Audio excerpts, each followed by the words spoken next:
Welcome, everybody. I guess it is Woo Woo Wednesday officially. Starting it off rather early or really late if you're living my alchemical wizard weirdo life. No, seriously though, it's 5 a.m. Mountain Time, and I was planning on going live at 9 p.m. last night, and this is literally how long it takes to fully put the work in, to organize a stream, to write everything out, to plan it out, to set it up where we're actually live right now on over 12 different channels and platforms, including Instagram, Facebook, Twitter, aka X, Twitch, Rumble, of course, YouTube, multiple YouTube channels, actually multiple Facebook channels, and as well as OdySee and even LinkedIn. It's quite the process, but that's the plan, is making it worth it, getting the information out and doing it in all sorts of practical, easy to share, easy to trend manners. And that's what the title of this stream is all about, in the new, I guess, marketing kind of angle, but not just project. And well, what is We at Bees? Well, that's Weekend at Bernie's, the best of the top 10, and we're going to be doing all sorts of top 10s going forward, and going to try to essentially do it for every episode, making a short the top 10. So of course there's the shorts, and then shorts get published on the reels, on Facebook Reels, Instagram Reels, TikTok Reel, or stories, and whatever they call it, YouTube Shorts, but it's on all these other extra algorithms, I guess is what it's called, and just it gets mass views out there, and becoming a media conglomerate and partnership, but for the right purposes, for disclosure, for development, for moving society, technology, and mankind, Earthkind forward. And it's what it's all about. And continuing with Jeremy Reese, Alien Scientist, Tim Ventura, Tim Interviews, and of course APEC, Sound Like a Nightmare. Oh yeah, okay, Sound Like a Nightmare, aka the work that goes into it, not my sound. Am I sounding good right now? How do I sound now that I think about it, as we are 9 minutes in already? So another thing I do often is change the backgrounds and so forth, and that is for the purpose of taking these little editing clips and going forward to the top 10s, and that I make marks during the live streams and then edit into the shorts, into the top 10s. And another part of publishing and going live, and the first episode of a live clip 20-minute segment of the top 10 I published and put forward right before this episode. It's the first step of editing a past live stream, then downloading those edits and publishing those edits, and then deleting it off of the storage of the StreamYard account to make room for the new stream. So it's actually recorded in the StreamYard library. So this is recorded, so I'm able to then edit it and do the same process all over again. But that alone is usually about 2 to 3 hours worth of work, realistically, minimum, because it's like you're going through, you have to rewatch 2 to 4 hour live stream recording, go through, chop it down into these different video lengths, and get all the sound bites, the clips, publish it, and then delete that. So that's the first step of work involved each time. And then, it's like you're clearing up a past video, but also making more content that we'll then be publishing later this week. But I did do the sneak peeks with the shorts. The video that I made out of it was with Julia Kamen. Shout out Julia, partner with me and Hans Dietrich on our Woo Woo Wednesday series. And hey, shout out, it's Wednesday, so expect a Woo Woo Wednesday later today.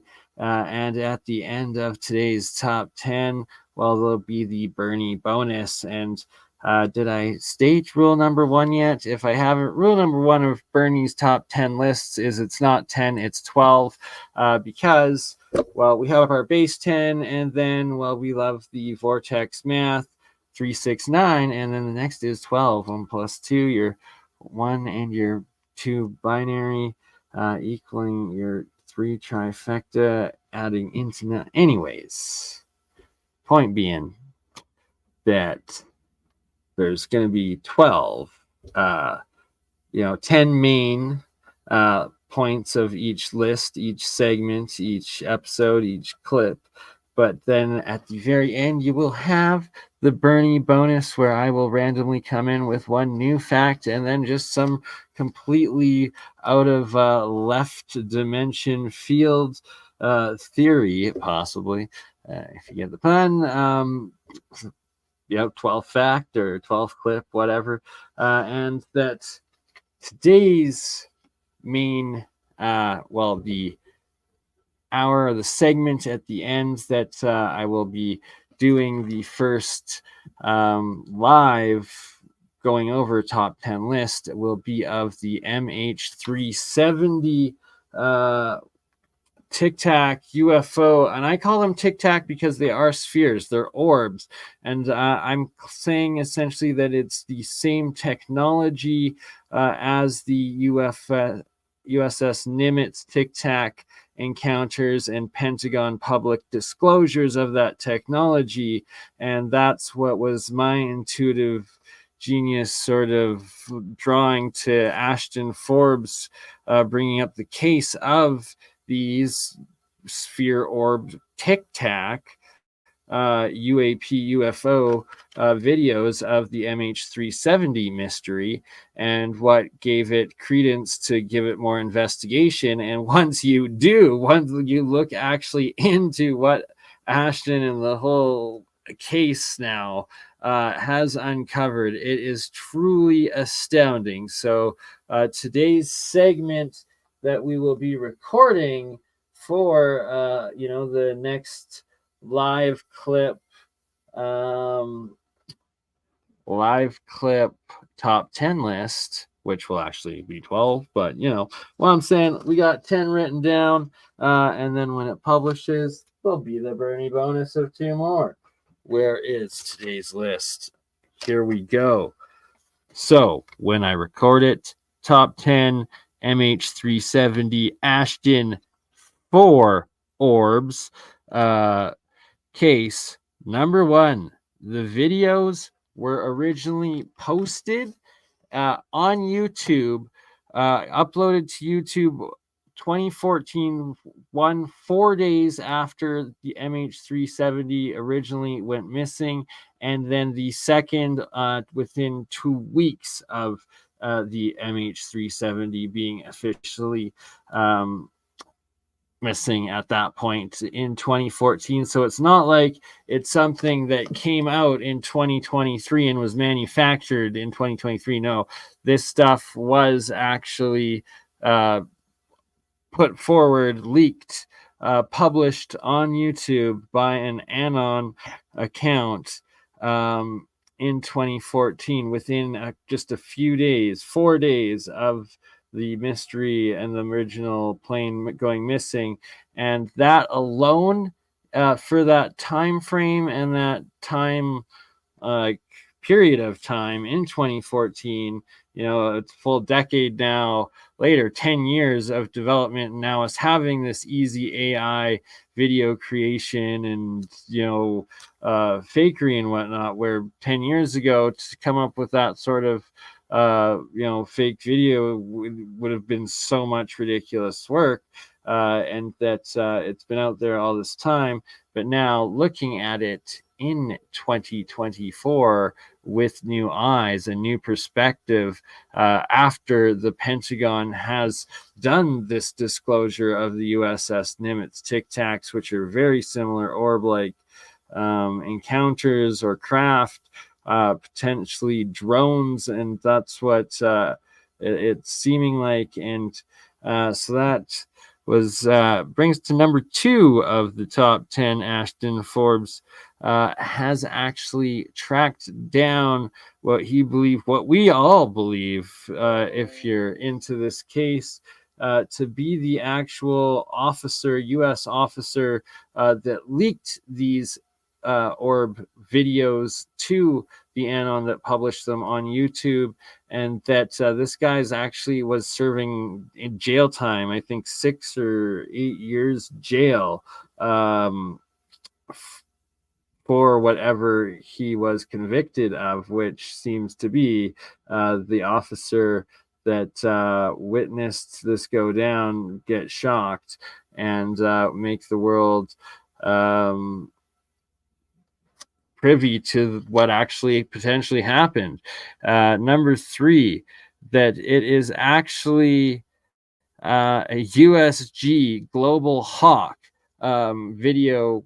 Like, it's undeniable. The first video that was 4 days after MH370 went missing, that was published to YouTube, is actual real US government Global Hawk surveillance quality, like legitimate video. Like, it's pretty much undeniable that it's actual government Global Hawk video, like surveillance video, that the first videos from.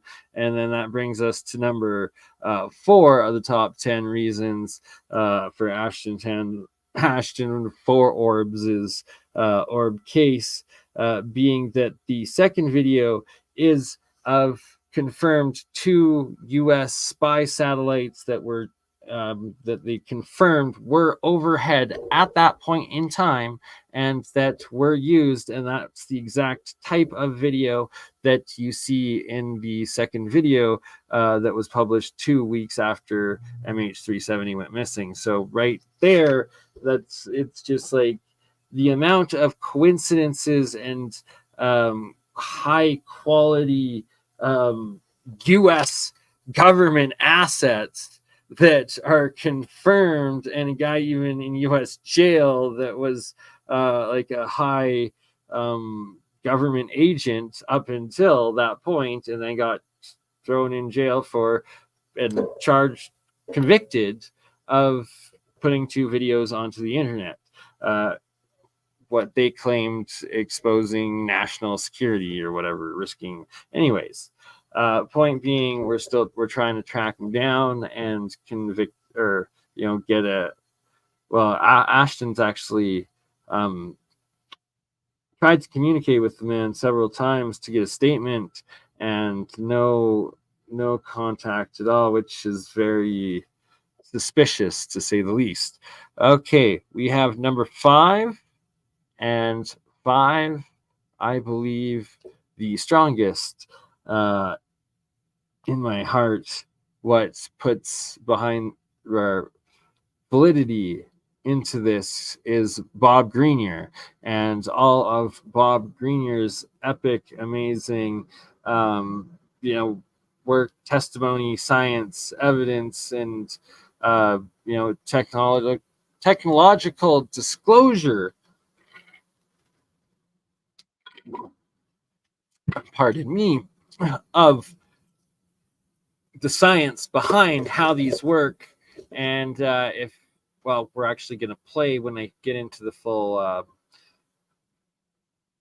play the clips of our last interview together, myself, Bob Greenyer, Jeremy Reese, and David Rossi, being number 6, reason 6, that I also, support the Forbes case. And lucky number 7 has to be Salvatore Pais, another, legend in the physics, like owns the Navy patents to the technology of warp fields, basically, I believe is how it goes. And a former U.S. Navy, I believe, engineer officer, as well as a current Space Force officer, Salvatore Pius, backing the Ashton Forbes MH370 case. And then, the Vesuvius Pisces, is that what it is? Anyways, the Infinity Loop, we gotta loop back to the alien scientist Jeremy Reese, of course. And I was talking with Jeremy last night, earlier, today when I was depending if it's Woo Woo Wednesday or still last night, Tuesday, when I was with Jeremy for a bit on his Open Lines catastrophic disclosure live stream, and we were discussing the Ashton Forbes case, and Jeremy specifically bringing up the differences between why he publicly supports Ashton Forbes and the videos and the actual strings that can be pulled on that will actually yield government results, physical, actual evidence, inquiries, real stuff that can happen from this, and investigations of actual evidence that the government holds and can bring forward and actually be used against in this disclosure, in this case. And yeah, you got it, brother Chris Shipra. Pack 100%. XRP, the Phoenix will rise, and cryptocurrency, baby. Let me tell you, that's going to be a big part of 2024. Already is, and we're just over a week into the new year, and well, the gains are good, and they're going to continue in crypto. But so are the games. Like Gary Gensler, the head of the SEC, having some games or parody pulled on him supposedly today, with his official government SEC department head X Twitter account being hacked and fakely publishing, stating that several Bitcoin ETFs had been approved by the U.S. government SEC board, which it apparently had not. Speculation that they are going to pass at any point, but that this was a hacked fake announcement. What are the odds of that? Just spoofing the market with the government official Twitter accounts, and X doing an investigation publicly stating that it was not due to their servers that this hack happened. It was solely on Gary Gensler's personal lack of verification, authenticity measures of his personal device getting breached, supposedly, or officially. Oh yeah, baby, XLM, little brother of XRP, the two crypto banking coins. And yes, they are they represent major U.S. And international banking in projects, but they're the new age, as well as new money, as well as utilizing the old system to bring in the new. And dollar average, and I personally hold, I believe, about a 5 to 10% overall crypto holdings in those two together, and then also probably Hedera and Cardano making up another 10%.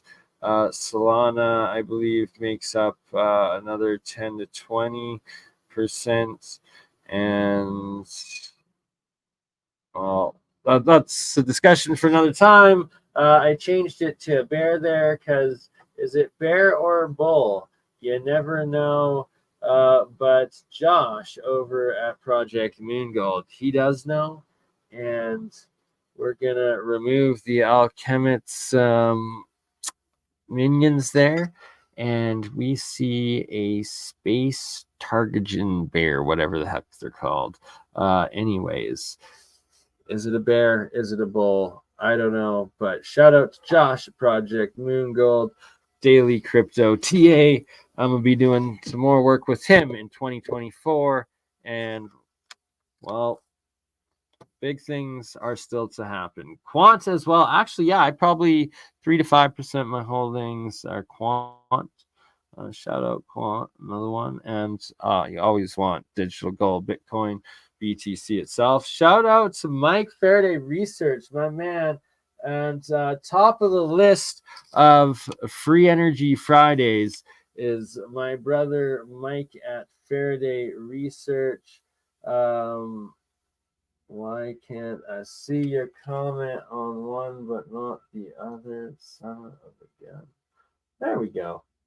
Kaboom. Yo, yo, my man. And yeah, so back to the top 10 list. Finishing with the Ashton Forbes. We were at number 8. Number 9.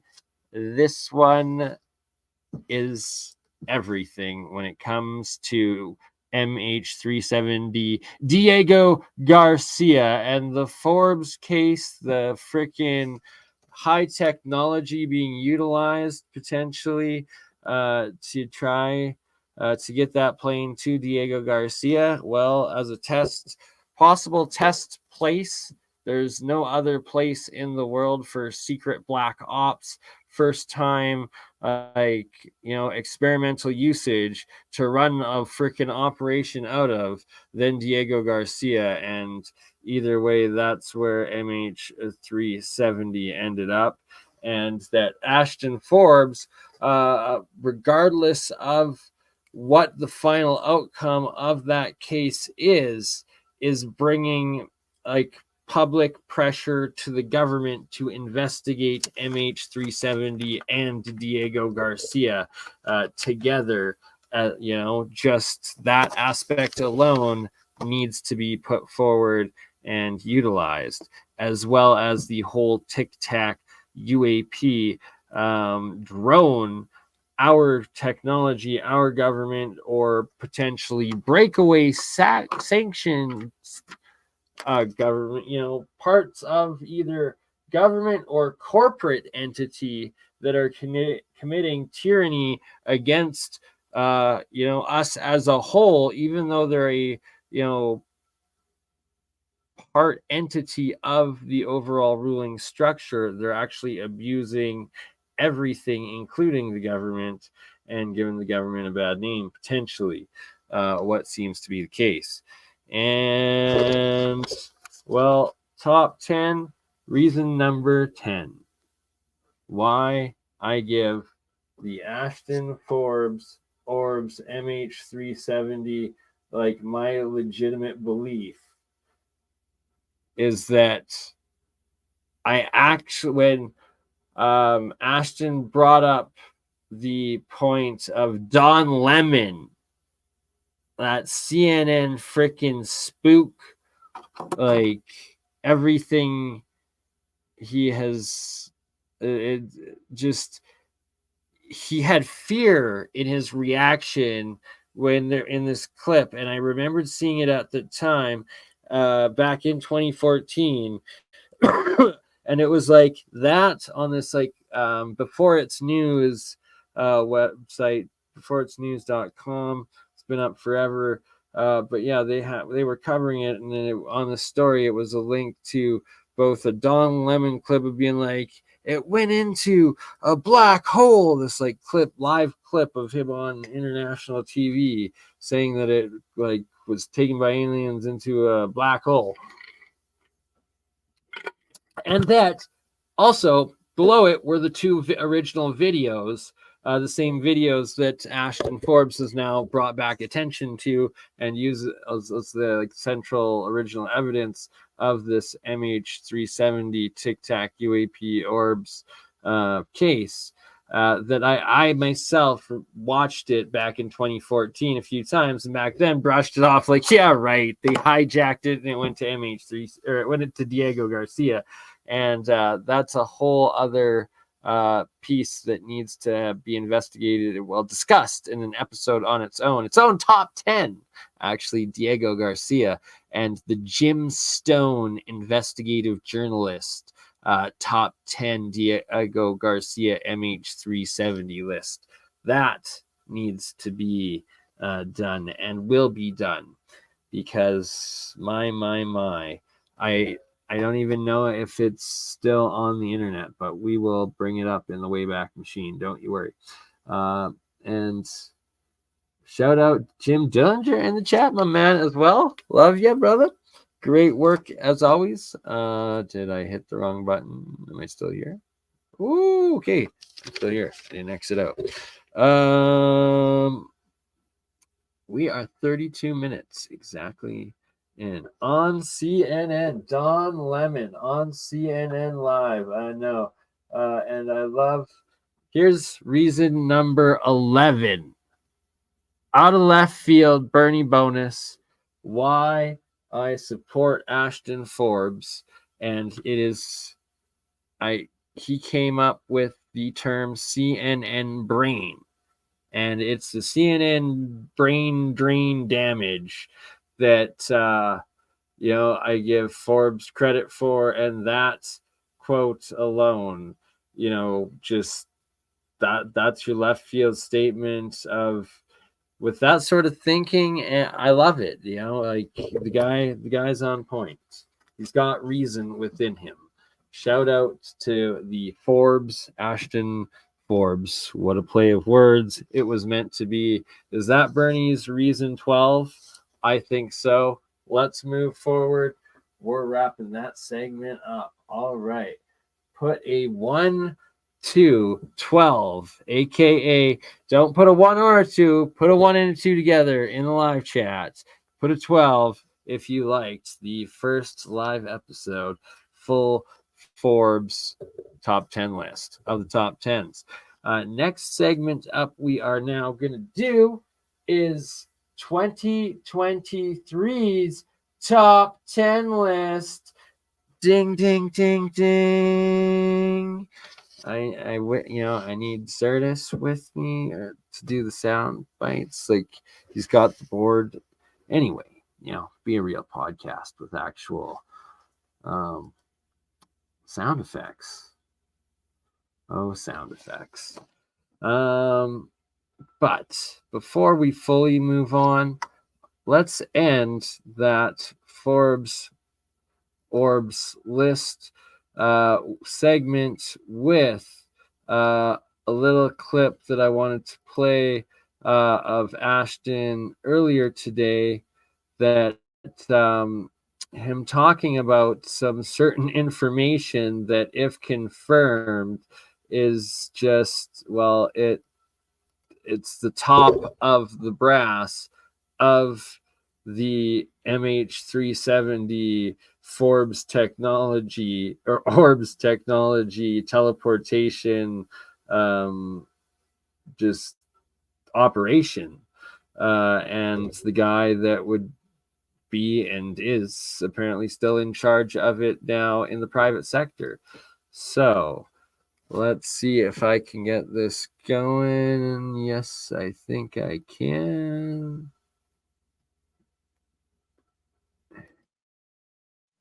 Oh, I absolutely love it. I clicked to a video, and the first word,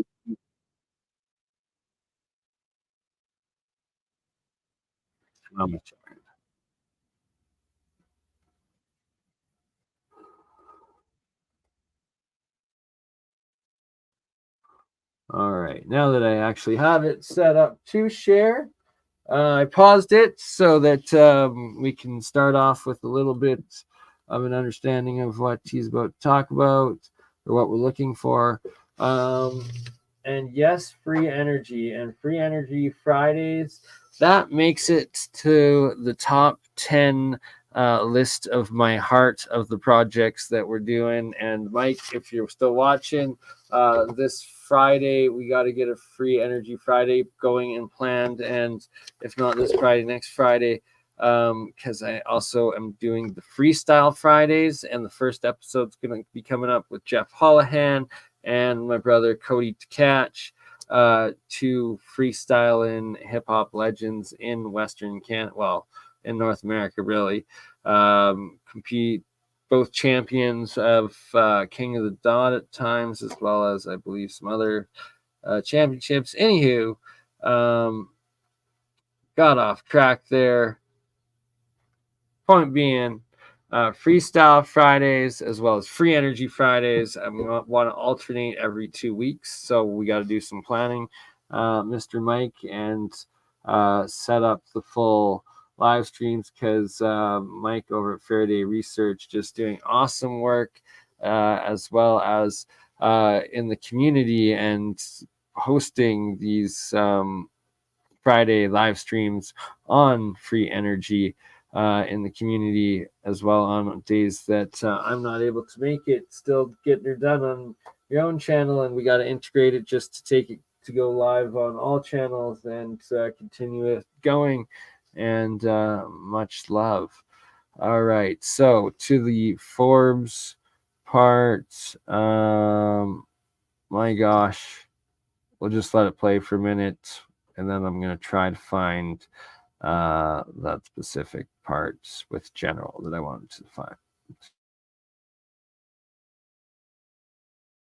Okay. Okay. Let's see. What should we work on, guys? All right, context. Ashton Forbes, great researcher. In last night's stream, in his stream last night, he described himself as a architect or an architect. What were the words that Ashton used to describe himself? It was a building, no crap, something archivist. Oh. Anyways, let's just play this out. Guys. What do you guys think? Any shout outs here? Let's see what all these Discord messages are about.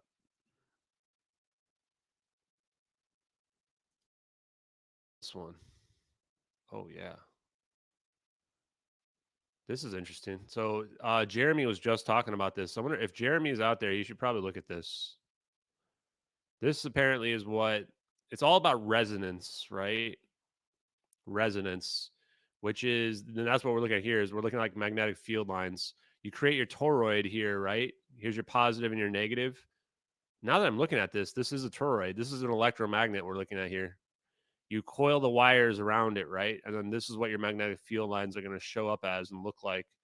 And then you have this focus point right in the middle. And it's all resonant, right? Where all of these things, the shape, all six of these converge, and you're going to have things that are going to be counteracting one another, fields that are counteracting one another. It's pretty weird. This actually is, huh? Now that I'm learning more and more about this, it's interesting. What was this?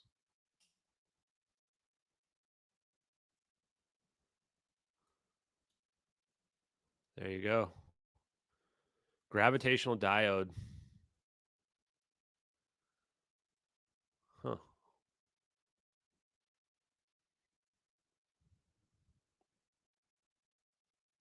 Notice we always see these toroidal shapes everywhere.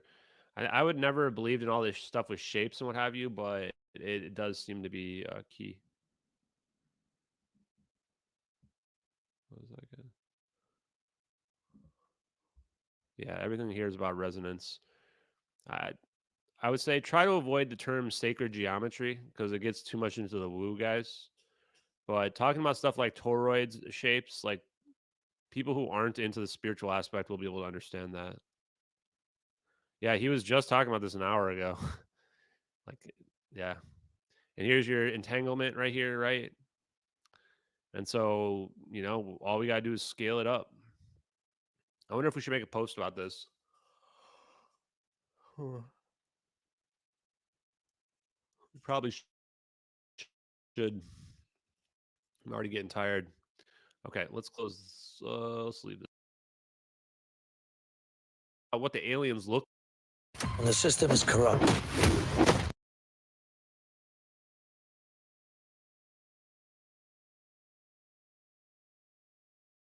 I only say this because I've already said this before, although it's a little bit scary to mention. But I did not get the shot.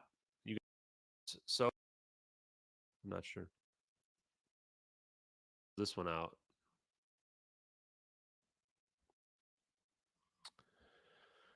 Yeah, so EBO scientists, if you're curious, tomorrow we'll go over that.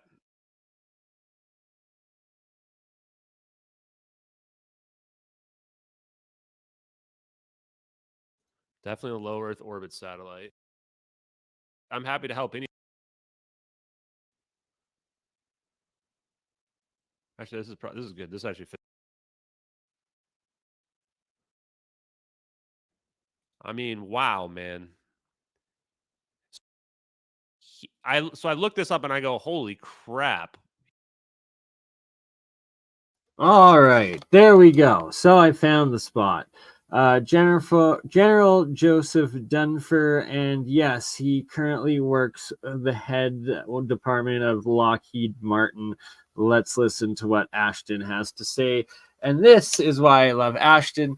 He's very parallel to Jeremy Reese in several ways, like just his ridiculously hard, dedicated work each day, just streaming hours doing research, like the ridiculous amounts of real research, real scientific method, and how he archives and like collects and builds like just cases. It's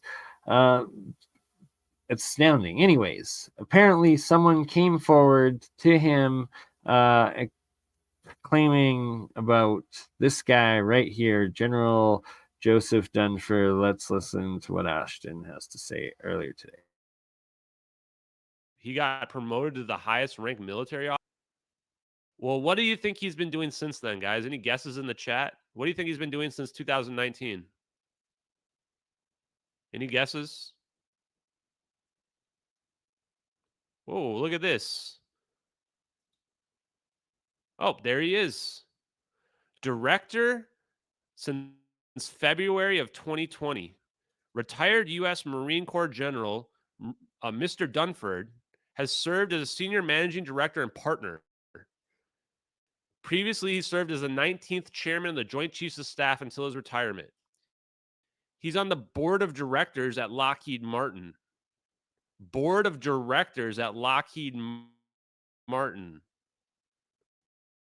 Hello? What? I mean, come on, man. This is just, it's too on the nose, man. It's too on the nose. I was already sitting there saying we're looking at Lockheed Martin orbs. And then I'm going, wait, this guy became board of directors at Lockheed Martin? Board of directors, who are we? Leadership Governance Board, board of directors, Joseph F. Dunford. I mean, wow, man. So I post this and the post takes off. Like, keep in mind, this is back when I had like 5,000 followers, and it gets like over 100,000 views on Twitter in under a day. And I posted it because I was freaked out because I had called the FBI and the FBI was acting sketchy. And I'm like, okay, I'm just going to post this. I had been sitting on it because the source had come to me and he says, keep this in your back pocket. Like, don't post this right away. And so after that, I posted it because I'm like, screw it. I'm not hiding any more information. This is too nuts. And the next day, the source messages me and begs me to take it down. Begs me. I post all the conversations with the source because I like to be transparent. Like, if I'm being lied to, I want to have it all out there, right? The same way why when I was being scammed, I streamed it all so that people could realize, like, be transparent about this, the best thing you can do. So I posted all the conversations I had with the source as well. And in my replies, you got people like, oh, you burned your source. You burned your source. I'm like, dude, I don't care, man. This is too big. It's like way too big. So the source was begging me for like a day and a half take it down, take it down, take it down, take it down. And I'm like, why would I take it down? Like, I'm sorry if this hurts your relationship with the nephew of the general, but like, it's just too big, right? Like, what? That's not going to get somebody killed. It's just your relationship with the nephew. And then I started to realize like there might be more going on here. Like this person might actually be in danger for revealing this information. Maybe they are the nephew, right? Maybe they're also in the military actively, right? And I have these messages still I could show, but I'm not going to at the moment. So I did end up deleting it. I deleted it. This is the only post I ever deleted related to the investigation. Only one. The Joseph F. Dunford piece. And just to prove it to you guys, I think I still have the original that I made. Let me look. Oh, no, I don't. Do I not have it? Oh, yeah, I do have it. Okay, guys. All Just in right. case you don't believe me. As you can see and gather just from that bit there, like he just documents, he does nonstop work and he's recording it, making it all public. So, he's got nothing to hide. He's doing an open public investigation, and that is the real reason why you should listen to the case that he has to build and make your own decision off the evidence of that, right? That's all I have to say on that. Of his latest updates, and the Joseph Dunford, like, wow, if that's true, that is something else. But what I did want to play a bit of, just it was what I created with them last time. David Rossi, alien scientist, Bob Grenier, and Ashton Forbes and myself. 2 weeks ago, and just what Bob Grenier had to say in that episode was just astounding and amazing. And gonna finish this segment off with a live clip from that. It was right around Christmas, and what a Christmas gift it was. So by the end of January, I am gonna figure out how to get the stupid YouTube subscriptions so that stops. Maybe it'll boost me in algorithms. One can only hope. Hey. A minute. It looks about the right kind of divisions as the alien reproduction vehicle, so-called. Can you hear it? It has 48 capacitor arrays. And what I didn't know until we started modeling these in 3D is that you can maybe fit up to 51, but to have the fields with their double layer not interact, 48 is the maximum. And it produces the maximum stability. The gravity waves are trapped inside, according to the concepts of the other guy that I talk. I have a video of him in this presentation talking later, called John Archibald Wheeler. So, and basically, where you look where the toroid of the toroid fits on the rake angle of the ARV, the safe zone where the people will sit is within the safe zone of the Vesica Pisces. And it's the only place you can have a biological entity. And you also can't have the biological entity in the center, because that is where the flux of all right, so I paused it right here for some context. And Bob Grenier's just so amazing, so influential in my life. One reason being this bagel coil we have here, and it's a coil within a coil within a coil, a triple solenoid, and I instinctually wrapped and made several of these over about a decade ago now, maybe over a decade. I've got to figure that out. Anyways, 2024. But that's the bagel coil. In 2024, we're going to make transition from year of the coil to year of the super field. And the super field is what is created by these triple solenoid coils, these triple fields, the coil within the coil within the coil. And that's what creates this exotic vacuum object, the EVOs, the plasma balls, the orbs, which Bob Grenier believes that these bagel coils essentially create the orbs, the plasma orbs, the ball lightning. Shout out to Gerald WPG Enlightened for Truth. My man, what a psychic connection. Literally, I saw your comment, your old comment, but your comment in this Bob Greenier stream, and I was like, oh my God, is Gerald live? Is he in the live chat right now? Is he here with us? I was so stoked, and I was like, oh no, that was just Gerald in there. And then it was like, within a minute, there's Gerald live chat right now. How are you? Morning, brother. Love you, Gerald. And we got to do a real science. You're the super field. Transitioning from You're the coil. Free Energy Friday. Get together with Mike Self and get the updates. And let's start testing these bagel coils, creating some super fields and creating some ball lightning. Let's hear what Bob has. Neutrino waves go through, and that would cause decay of your carbon-14 in your body to nitrogen-14. It would smash up your DNA. And it's a very sweet spot. If you move slightly out of that safe zone in the ARV, basically your matter would just go, you just go. And so there was some guy at a Tesla conference after I said this some time ago, and he says he was brought in because he was a Tesla coil winding generator expert. And he said they were brought in because some of the field generators that they used on the ARVs were failing, and they would end up with the passengers turned to mush because the central point that goes through is not balanced. Okay, so there you go. Biological matter turned to mush. What a sync to the very first top 10 with Julia and Solar Marshall that I published earlier tonight. Review of Danny Berkshire and the story of time jumping or portal jumping and an alien called J-Rod. But one of the things he talks about is experiments they did, and that biological matter, including humans, turned to mush, and the potential that this experiment with MH370, well, maybe all of the passengers turned to mush. I don't know. It's a story for a little later. And the way you operate it is very, very simple, and it matches exactly the control method that's described. On each of the 48 capacitor banks, I think you've got 8 individual capacitor plates. And by changing the phase angle on those, you shift the toroidal moment, so you vector in different directions.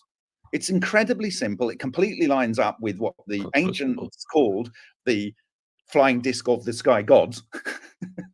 So it's like a steering wheel. Then is that what you're saying? Is that we can figure out how to? You've got a phase relationship, and that changes your phase singularity and the flux of the gravity wave through the core of the center, as described by John Archibald Wheeler in the phrase that the section I have in this presentation of him talking. Can you leave that back? Go back one, Jeremy, to that.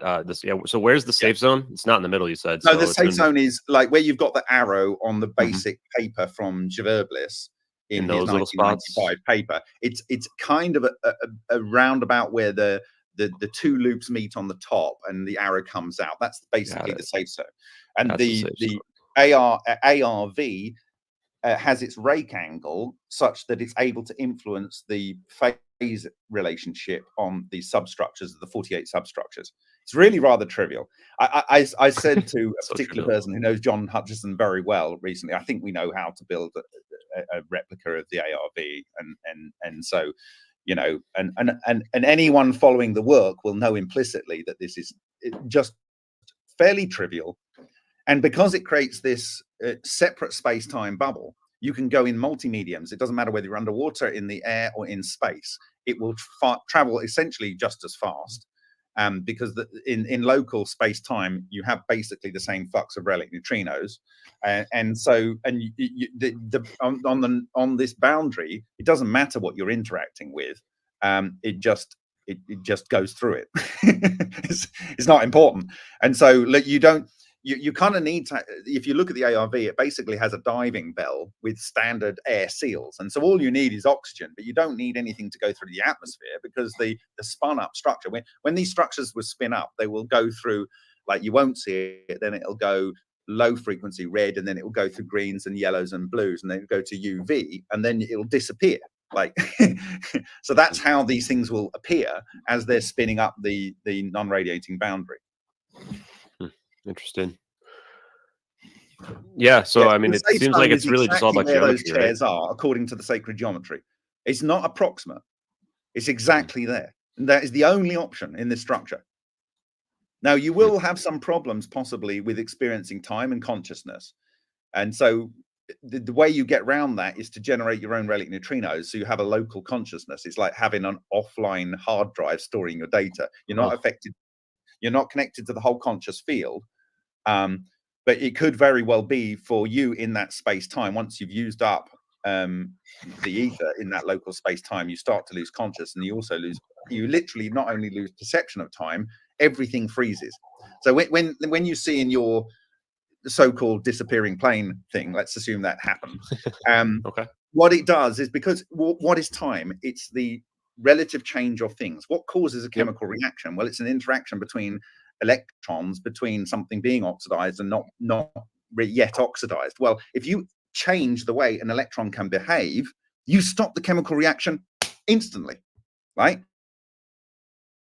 And that's exactly what happens inside this structure. So when you put this, So what Bob just stated right there is just, as an alchemist and my electrolysis work, and literally everything that you do in monoatomics in this electrolysis reactions, and the intention or prevention of having an oxidized reaction in making these metamaterials is so crucial and key, and that I'm literally experimenting and figuring out all of these different insane ways to and to not do it all, and just in parallel with the relevance and importance of it in this technology and Bob's work and all of it, and it's just coming together, and looking forward to 2024 and so much more.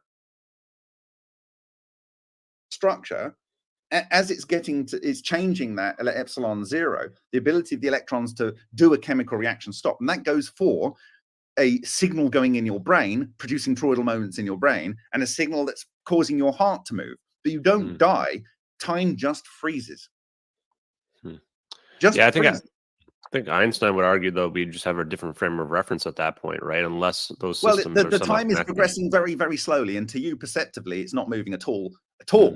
So basically, it doesn't actually matter with this technology whether it takes you 10 trillion years to get to the other side of the universe, or you get there in 5 milliseconds.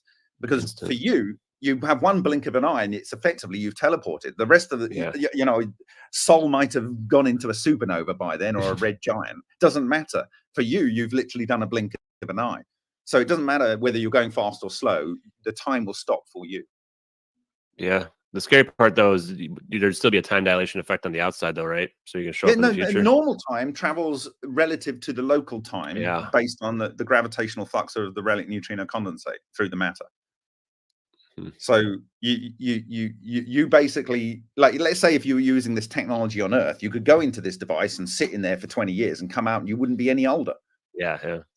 But everybody you knew would be 20 years older. That's the downside. So everyone right? you knew would have aged. They would have progressed through with time at 20 years.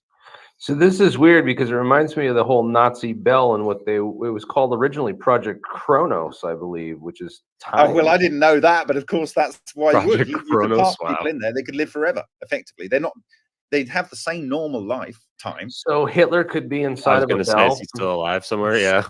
Guys, we gotta go find Hitler or something. I don't know. Is that verified or not? I don't know. Jeez, not like we had DNA testing back then, or maybe we did. But it's crazy. You mentioned the perovskites. It says that one of the perovskites was barium titanate, which we know is was written on the board in the 1950s by the Bunsen Labs experiments with Thomas Townsend Brown. I didn't know that, but I rest my case. So they were into this stuff back then. A number of people visited that lab and that archival footage, including Bryce and Cecil Dewitt, who were they were the team that ran the secret Chapel Hill anti-gravity conference for the government, where Richard Feynman attended under the pseudonym Mr. Smith. Sorry, hold it, stop there. Magnetohydrodynamics, vortex, anti-vortex under the center with the flux going through the center. That's exactly the structure I've derived from physical experiment. Literally on that image that you see there, I've not seen before. What is that image? That is... We need to Google that. What is that from? I think that's actually from Brown. It's actually Thomas Townsend Brown's. Oh, I rest my Thomas case. Townsend Brown. I don't need to see anymore. So Bob's ready to go deliberate. The jury's ready. Yeah, I think we're long past that. It's real. We've decided. Dean Rickles did a great history, and he also did an awesome interview with Lewis Witten, who worked on. He was part of another gravity group that was trying to researching all this amazing stuff. It goes into the whole history. He's of course the father of Ed Witten, who's one of the founders of string theory and a giant and considered a god feared by many, like including Eric Weinstein. Said he's one of the few people in physics that I fear, and that's Ed Witten. So yeah, Lewis Witten. Check out this guy is the guy that did what you just showed on the other presentation or whatever it was you just had up. Yeah. This is the guy that Dean Rickles. He was there behind the scenes and wrote this whole paper about the history of this conference, which was basically classified and not well talked about. To me, we're chewing the fat over something that's obviously implicitly true. Right, and it should be obvious to anyone. I've just seen that image for the first time, and it's literally saying magnetohydrodynamics, and it's literally got exactly the vortex antex vortex with the flux loop thing going through the center. There you go. There, done. That's exactly what I show multiple times in my presentation. Ballistic electrode, incandescent cathode, the circulator pump that circulates this ion plasma around this toroid. You know what that is? It's charge separation with hydrodynamic shear or magnetohydrodynamic shear. Literally, I specifically say magnetohydrodynamic shear, right? And there you go. Everything is on that page. Who made that presentation? Is that you or what? I put this presentation together. I've shared this a lot on Twitter and other places. This is my summary of. I basically put everything in here that I find that I link stuff together. I'm gonna actually try to butcher your presentation if you don't mind. Oh well, it's free to use with credit, of course. This is great. Yeah, I'm going to definitely. I'm gonna link back to the source. I'm very careful and good about that because it's always important to just show people. Yeah, I got this from legitimate scientists working on legitimate experiments. There you go. Hold on. Go up to the slide above. The one that you just had. Yeah. That one. Magnetohydrodynamic vortex. There. That is it. That's what they've got their space shot based on. Right. It's these geometries which there's only one solution in the universe, and it's literally in your face. Yeah, it is. Like if you want the answer to how to do anti-gravity, or I would call it propulsion, it's in your face. Everyone has a perfect manifestation of this in their face. Yeah. Okay. So this was great. Lewis Witten, oral history. He was interviewed by Dean Rickles and Donald Salisbury. This is great. Lewis Witten says that he was recruited by Lockheed Martin Company. All right, so this was this was Glenn L. Martin Company. This was back in the original days. That was Lockheed Martin, huh? In 1949, Witten was hired by them to work on remote control drones.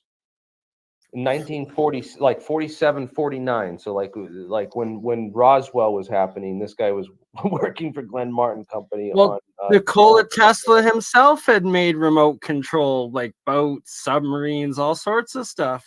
He also said in his 1911 interview in the New York Sun newspaper, using the application of this principle, we will create a flying machine the world has never hitherto seen before, which will have no screw propellers or control surfaces, but will be Wow. able to carry any weight and fly in any weather at fantastic speeds. Amazing. That's in Sun, New York, 1911.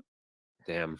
Guys, if you just tuned in, 100 years ago. we're here with Bob Greenier. He's from the Martin Fleischmann Memorial Project on YouTube. I'm, of course, the Alien Scientist here on YouTube.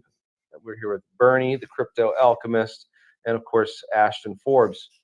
So if you just tuned in, this is the panel. We had Mike Rossi on, Dave Rossi on here earlier with a number of other people that couldn't join. Unfortunately, we're trying to get John. We were trying to get John Hutchinson on here, but I don't know if this. I just emailed him again, so we'll see. And I saw he just posted a couple of videos on his own channel, so I commented there. I was like, "Hey, Bob, check your email." So, or Bob, Yeah, John. John. Thank you, Bob Yeah. Vineyard. And I'm just gonna run upstairs, get some boiling water to put some salt in, and then I'm actually gonna hook one of those triple coils into just a 5-volt electrolysis reaction, so we can see that, and that's what will be between Bert and Ernie there. Yeah. But well, just only Oh. 5 volts. I think we'll be fine that way. We won't destroy the world or open a chain reaction of. Yeah, we don't want to open any vortexes, so the interdimensional, portals before Christmas. I want You see to play BurnEye out the movie The disappear and Mist. appear like in our future, just as we're about to meet our maker. Then we know what happened. Right. Wow. You can tell your kids that not this is Dave. how Santa gets around to all those houses in a single night. Oh, that's the plan. So Must be teleporting. That's it. I just want to That's open it. the portal to another dimension and have the demons come out and then play out the movie The Mist in real life. Except for the end scene. I don't know if you guys seen that movie. It's really dark. But you bring that up though, Play the there's game. always the rumors of like the demons in the red, in this infrared, and then like the aura and like in the ultraviolet sort of thing. But then it's like the human visible light spectrum is literally infrared, from infrared to ultraviolet, and then you have like 97% of the rest of the EM wave out there, light wave out there. And then Jack Sarfati talking of the red-blue shift. Bob, can I get, and him saying that had to do with warp and stuff. Do you have an opinion on the red-blue and what the red-blue shift is in regards to any of this, Bob? Or? So what I can say is, if you go to the 2018 Sochi presentation by the guy that leads the cold nuclear transmutation and ball lightning weekly meetings and semi-annual conferences, Zatalepin, he talks on the physics of rotational bodies or something. It's on the MFMP's website. So if you type in rotational bodies and Zatalepin, it shows that in both natural ball lightning and in artificially synthesized ball lightning, it's spinning so fast you get a red shift on one side and a blue shift on the other. Right, just so like we saw in Ashton's videos there, right? And it was forming that yin yang. I think. Okay. Like no, that. well, I mean, the structure that I see in is the same thing as the Aalto Finland University spin orientation. Your patients really trust you. Do you trust me? He's experimenting on people. We have to figure out a way to stop this guy. Edgar Ramirez and Mandy Morse star in Dr. Death. All new Sunday at 9 Eastern, only on Showcase. In the synthesis So of a topological monopole, right? And so the difference you change, it's actually like a mushroom cap, and that is when the spin inversion occurs after the monopole in the center of the overall topological monopole.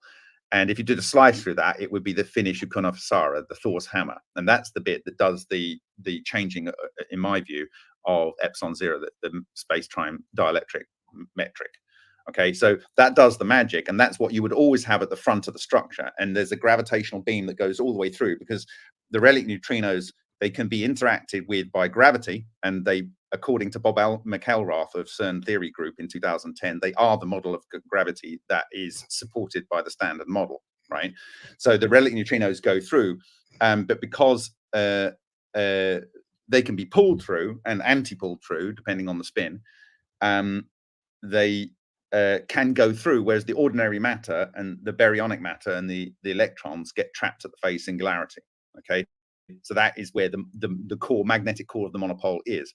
And so this gravitational beam that goes through, on which they are traveling but also propelling themselves, when you're doing that, making the plane disappear, it doesn't matter which orientation they're in. Okay, if you listen very carefully to exactly what is said in this presentation by John Archibald Wheeler, it's only when you link their gravitational waves that they then pull together. And what that does, when you get the 3 orbs, and you need 3 because only 3 defines a plane, right? If you have 2, you only define a line. And because you need the azimuth of the 3 to go precisely and perpendicularly through the center of the 3, you have to have 3, because then you can control to do the volume. I don't know about the 4th. It's not necessary. You create a macro cluster, and you use the same technology that you use to move the individual ones, to move the collective fractal that's on the level above that you just synthesized.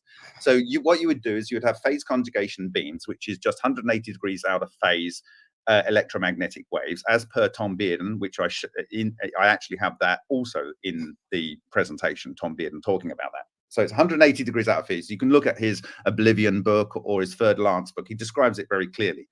And then when you have the phase conjugation beams, let's say from your satellite or from your ground-based stations, you then cross those beams, and that causes scalar wave interferometry. And at the interferometry, you basically have a node that you can move around as fast as you can move around the 2 beams by orienting them from the satellite or ground-based stations.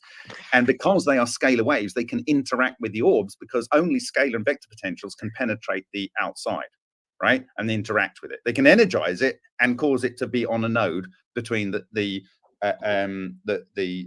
interferometry crossing point. Okay, and it's all clearly described in Tom Bearden's book. To me, it took like 5 or 6 years to understand what Tom Bearden was going on about, right?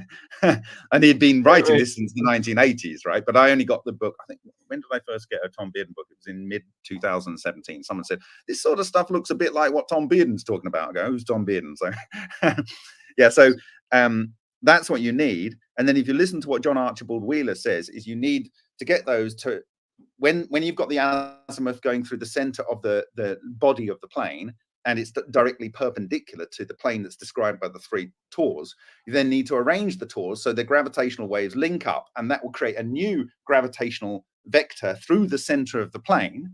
That will pull the tors in, which will increase the gravitational vector, which will pull the tors in further, and it's literally like that.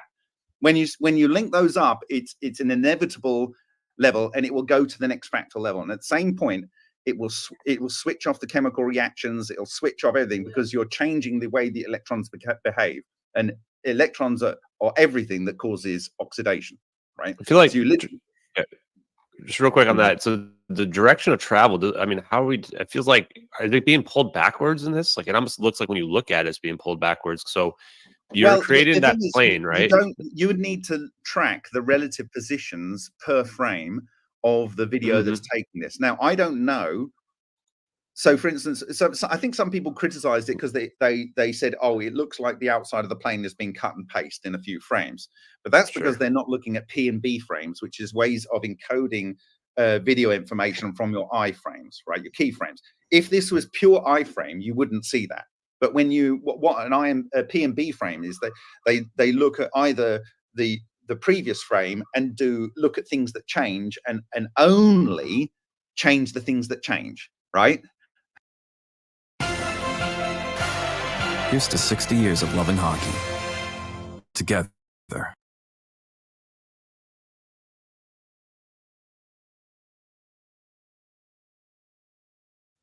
Playing hockey, because that's what Canadians do, eh? Because I'm just a Canadian, eh? And that's what they market to us, apparently, as national hockey something or other, eh? All right, so that's going to wrap up and conclude the section of the MH370 top 10 there. So we're going to continue on. We're going to change the subject to something a little bit more more happy. So let's continue on. And shout out to Gerald, WPG Enlightened for Truth 2 in the chat. And sorry, everyone, the biggest chat room is on YouTube right now is on the Crypto Alchemist channel. And then I have it simulcasting to BurnEye, Mine's Third Eye, ScienceGuy YouTube channel on 2 separate live streams right now. Shout out to Chris in the stream labeled what's going on with Lloyd Austin? Did he get harmed in a secret covert ops trip to Kiev during the New Year holidays?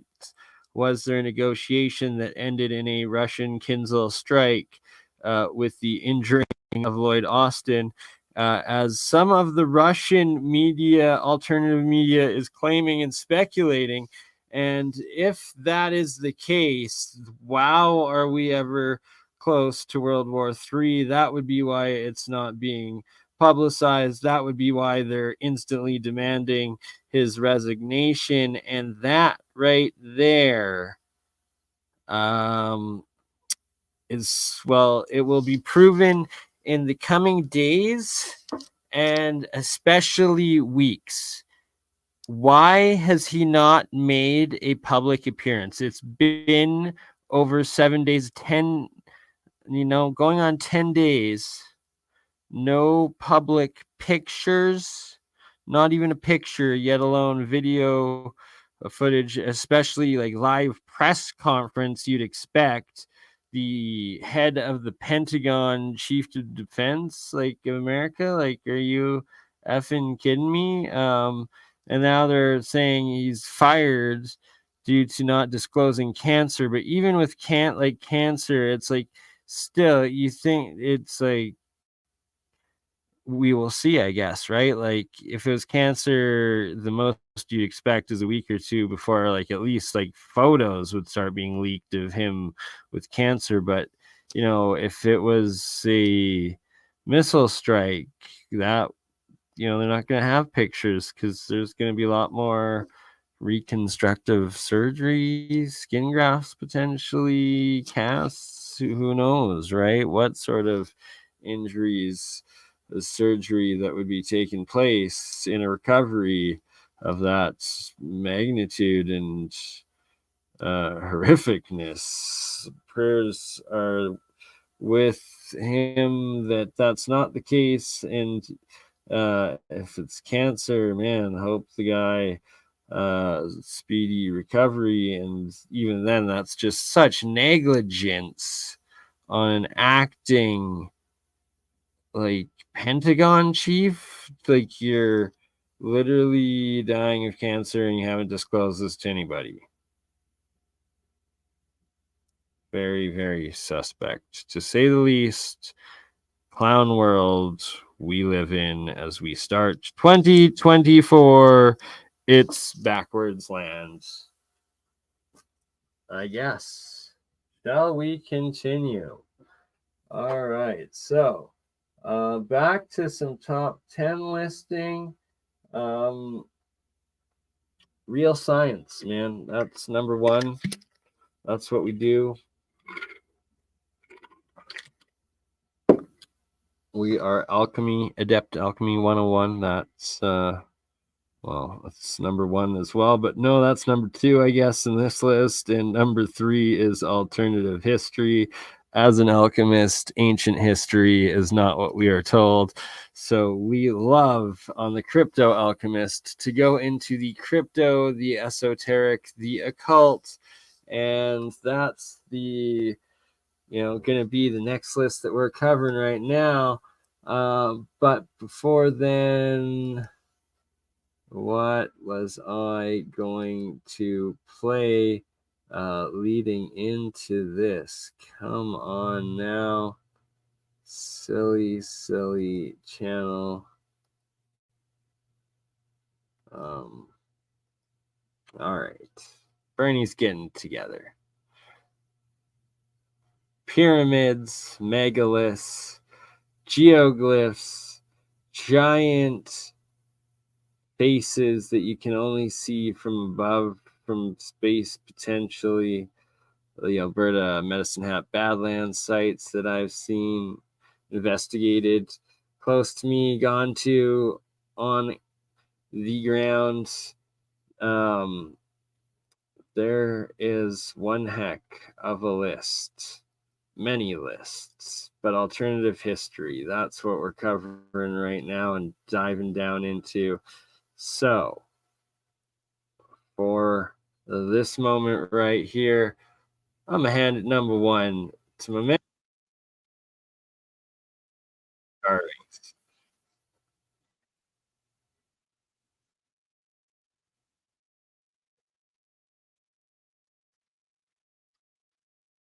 Right. And what's interesting is that as you All see right. the angels playing the game here. And shout out Julia, my sister. Ooh, I like that. You were saying the pieces were calcite, and then like Yeah, this is a dominant calcite material here, and then it glows red under the black light with the phosphorescence. Does the other one glow blue? The one that it's playing against?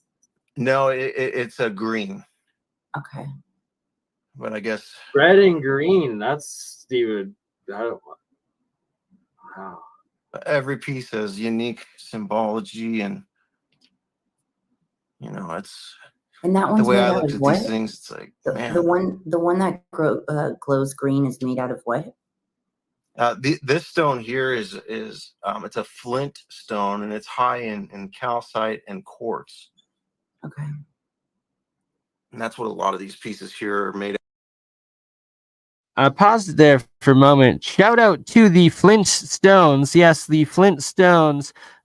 Fred, my dad, and Fred the farmer, my wonderful, loving father. Shout out to Fred the farmer and Barney. Well, I guess it's Barney, BurnEye Rubble, and the Flintstones. And Julia. And our number one spot of alternative history year in review 2023, Mike Alien Carvings. And I was talking to Mike earlier tonight. Later this week we're going to be doing a new episode together. So much to do, like he's got some chemical analysis dating tests results getting back, as well as on the mummies and so much more. So my man Mike, the glow in dark Mexican ancient alien artifacts. Well, let's take a little look-see.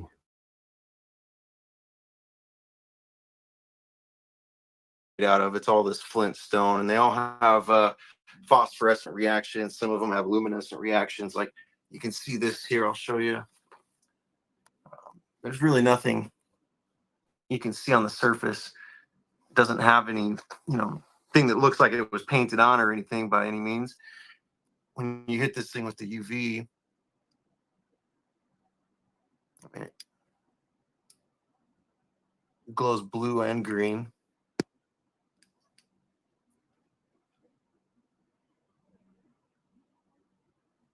It's crazy though, interesting slab of stone.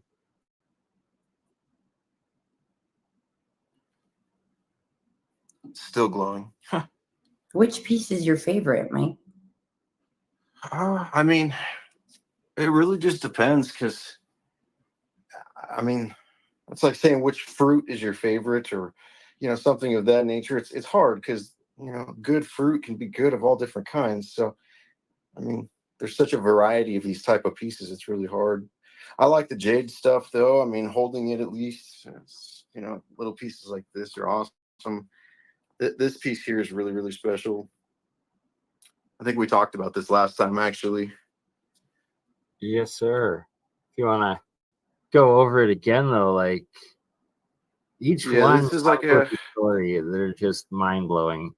It has like a resemblance to a jed pillar in Egyptian type belief, because it's each one of these little things is spaced out, really interesting.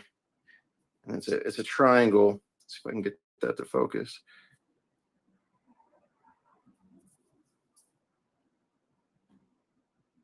but the energy that this thing puts off is just absolutely unreal. One of those things you can only like experience, right? Seeing it, like hearing someone else's story, but like until you actually hold it or in its aura, the energy, and experience the energy, the feel of it, I know what you mean, my friend. There was like 10 things all wrapped up in a box when we unopened these things, and they were all shrink wrapped. And I knew which one this was before I even opened it. Like it just had, I don't know, it's crazy. You just feel it in the room. It just vibrates at a whole different level. But this table that was found here as well, you can see over here. There we go. Oh, yeah, there he is. He's holding it in his hand there.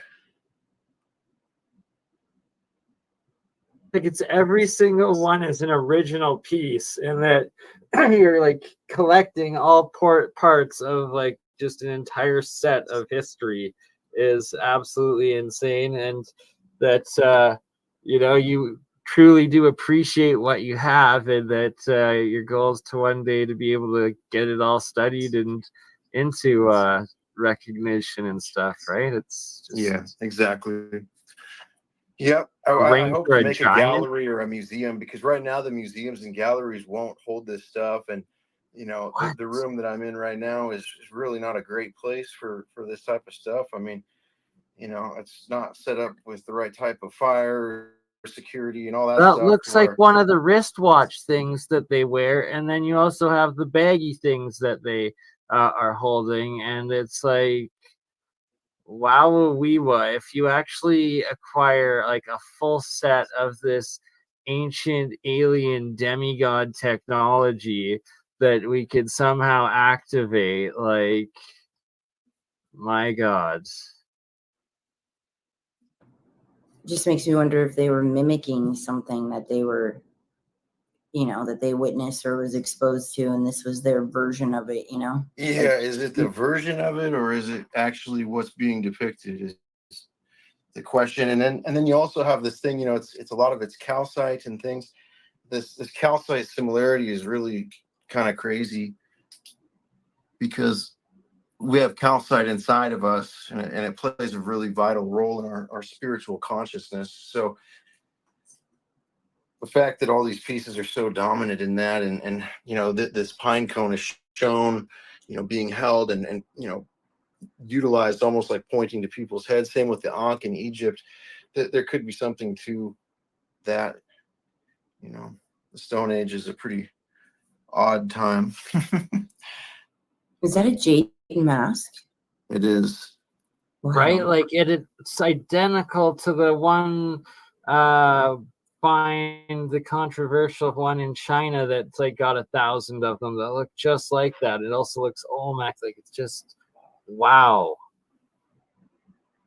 Yeah, I hope to get this carbon dated, because it's got adhesive as well as this wood, and the wood will obviously tell us a very, very vivid picture. I don't have very many wood specimens at all. In fact, this is the one of two that we have. So I'm going to actually set this over here so you can see it. But the way it's put together is just, oops, sorry. And sorry, there's where no holes for were the eyes? It doesn't go through, like, to where you could see through the eyes? Like No, it's wood, and you can see it's got like, there's like blood or something here that's all dried, but you can see it's very discolored. This mask stunk so bad when I got it. I couldn't even keep it in the house, and it just literally made everything stink. Your hands touching it, it was the grossest thing. It doesn't stink anymore very much, luckily, but it's like probably a death mask, eh? Like no. I mean, the story that goes behind this thing is, in Tula Hidalgo, there's a property there that a farmer owns. He's a potato farmer. Sorry, and that's where all of these are from, or of the majority of what you're showing right now. And yeah, Tula Hidalgo, which is where the pyramid of Quetzalcoatl is where the Atlantean statues stand, and essentially the property, there's this heritage site, and it's got a big concrete fence that goes all the way around it. And that's the border of the pyramid and the site that the government, takes as heritage. So outside of that is farmers' property. They do potato farming, and this potato farmer, when he would till his fields, he would find pieces, and he turned them in for years. Nothing ever came of it, and in fact, they called him a liar and said that he was making them and that he needed to stop. And it really pissed him off. And so he gave permission to Gen 6 to come in and do GPR and georadar, and they found all kinds of stuff. And inevitably, they found multiple tombs on this property. Some of them go all the way down to the 14-foot level into the ancient bedrock, and it's absolutely crazy to see, because there's aliens and angels and this type of depiction, Anunnaki type depictions, carved into this bedrock. And Now, but the tomb. And I know it's shocking for those that are like, it's too good to be true and that it's nonsense and stuff. And like, that was Mike's original like reaction to it, and like all of ours, it's like, it's just, it's too for good the to be for the true, but, fluorescent like, glue guy here. I wanted to show. Here's the piece with the black light. There's obviously no fluorescent glue here.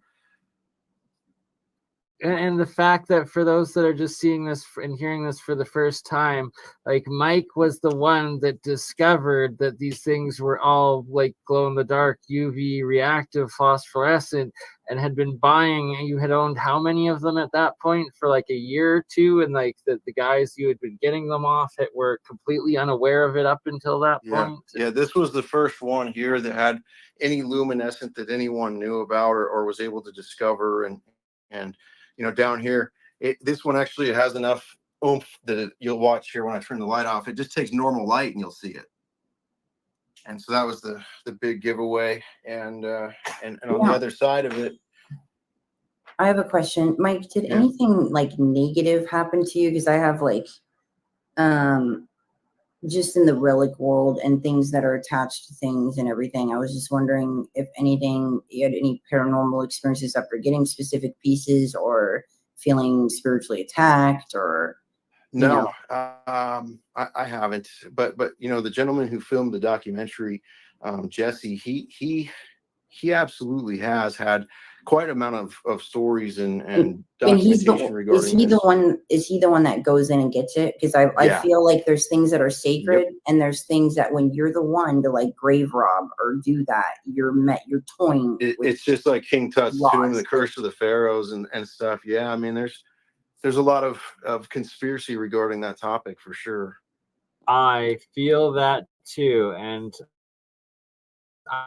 I also feel that you treat them with the utmost respect and intent. There, just to discuss, well, my thoughts on that is I 100% agree with Julia, and like, oh man, that's risky business. Being the individual that removes these artifacts, especially grave artifacts, if they potentially have curses, especially if one's got ill intent with it, disrespects the artifacts, if they are indeed, especially ancient demigod or alien technology mixed with magic, supernatural power, but godly technology potentially could be involved. And these stories, legends of curses, have a much higher degree of reality within them, especially if one's belief and understanding of God and creation and angels, demons, and jinns, throughout the different faiths. They all explain their understanding and experiences with these entities and how it intertwines to our third dimensional realm, the good, the bad, the duality, that binary yin and yang, electromagnetic creation and destruction side of universal creation and decay. that is existence, that is structure, that is all, and our third dimension of time, space, reality, but also that comes to consciousness and free will. So it's not just good and bad, it's also you and what you think about it, what you think to do, and how you act. Is it with ill intent? Do you feed the demon? Or are you an angel? Do you help others? Is it the love of giving that you build your community? And Mike, is that right now, brother Faraday Research? You can join. Gerald, well, should I send you guys, email you the links right now? I can do that. And yeah, so shout out to this Mike ending our first spotlight of alternative history research and the bananas discoveries. The banana discovery of Mike at Alien Carvings. It's literally freaking bananas, the stuff that he's got coming out of Mexico and Peru. And it's, well, it's next level stuff. And it involves elongated skull folk. It involves little Peruvian supposed extraterrestrial mummies that were featured in the official Mexican government alien Senate investigations and hearings. And look at that right there. Mike has one of these potential ancient at the very, see, like that right there is freaking bananas, man. What Mike is holding right here, because even if it turns out to be just of a megafauna from the Younger Dryas time period of like something that's been extinct for a long time, but there's a lot of comparison to potential cow skull or piece there, but that it is completely different in many ways. We discuss with Mike, but that it's from the same dig site. It has the same glow features, and it has extremely different bone marrow, biological cell structure than anything that we're familiar with of this time period that we live in now. So it's like that artifact there, whether it's alien or not, that it's looking like it's actually a legitimate pre Younger Dryas, aka like pre-Atlantis catastrophe / megafauna / aka giant, or times of Noah or Sumerian King's List, or however you want to see it, that is what that could be, and that Mike with Alien Carvings is willing to give us samples from those specific artifacts that he owns, that we can legitimately get carbon dated, tested as life form carbon datable artifacts, which if that can verify right there, 12,000 years, rewrite history, those artifacts are all legitimate. That would be one heck of a 2024 disclosure, and it's friggin' bananas. So that's enough of Mr. Banana for now. Enough of that, and let's move on to the next topic, and then we will get to a new top 10 list, which is the top 10 list of We at Bees, Weekend at Bernie's production series. Real science. That's number one. And we're going to get Mike and Gerald hopefully in here right now. I'm going to send them links as I play this clip. And we're going to get some real science going on with that Free Energy Fridays.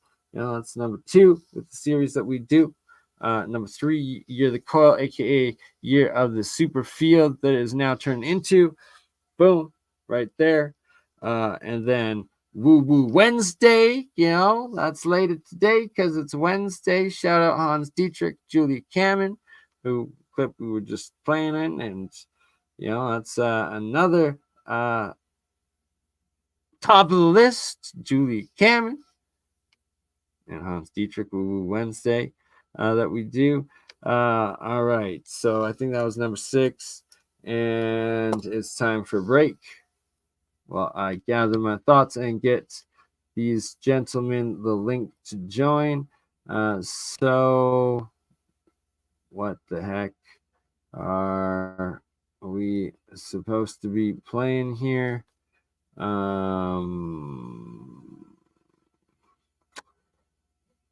My goodness. How many hours do I put into getting things organized, and you can never have it all lined up properly? All right. I guess since it's loaded, we're going to play another Julia Cameron, Woo Woo Wednesday partner, sister, and Solar Marshall. It was our New Year's special 2023 and 2024 live stream, live clip top 10 list edit that I just published before we did this live stream right now, as I explained earlier in this live stream on the process of having to edit a video to be able to delete it, to make space to record this current live stream happening right now, and all of that. This is the first top 10 list live clip edit of the new top 10 list live clip edit series and branding that we're doing with We at Bees, Weekend at Bernie's interviews. All right. Solar Marshall, Julie Cameron, myself, review, Danny B. Burish, and his story that seems to be, if the original legitimate, potentially Bob Lazar experience and story. Let's take a listen to the top 10. Top 10. Oh, I guess it's all that glowing in the dark. Okay, well, Dan Burish saw these crystals like glowing in the dark up in the mountains in Nevada when him and his wife Marcia McDowell, 94, banging our heads on the wall on how to accomplish this. We tried everything from micro dissection of cells. Of course, we're talking about internal versus external cytoplasm. Well, I will. But we were trying very crude techniques to arrest the cell's development, and we finally got to the point where we said we needed to know more. Well, they weren't forthcoming, but ultimately, in 1993, we were informed. In late 1993, we were informed that, in fact, we were dealing with an extraterrestrial, and that the extraterrestrial was housed inside of the same facility, about a half level down at the end of where we were standing.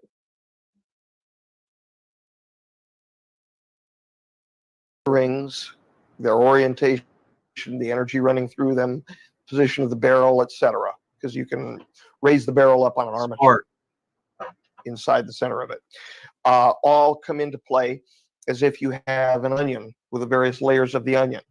As you move through the different energy levels, you also move through the different layers, so you get different bits of information. Imagine an almost infinite number of layers overlain in comparison to the positions of the rings, and an almost infinite amount of energy that you can add or subtract, tuning it up, tuning it down.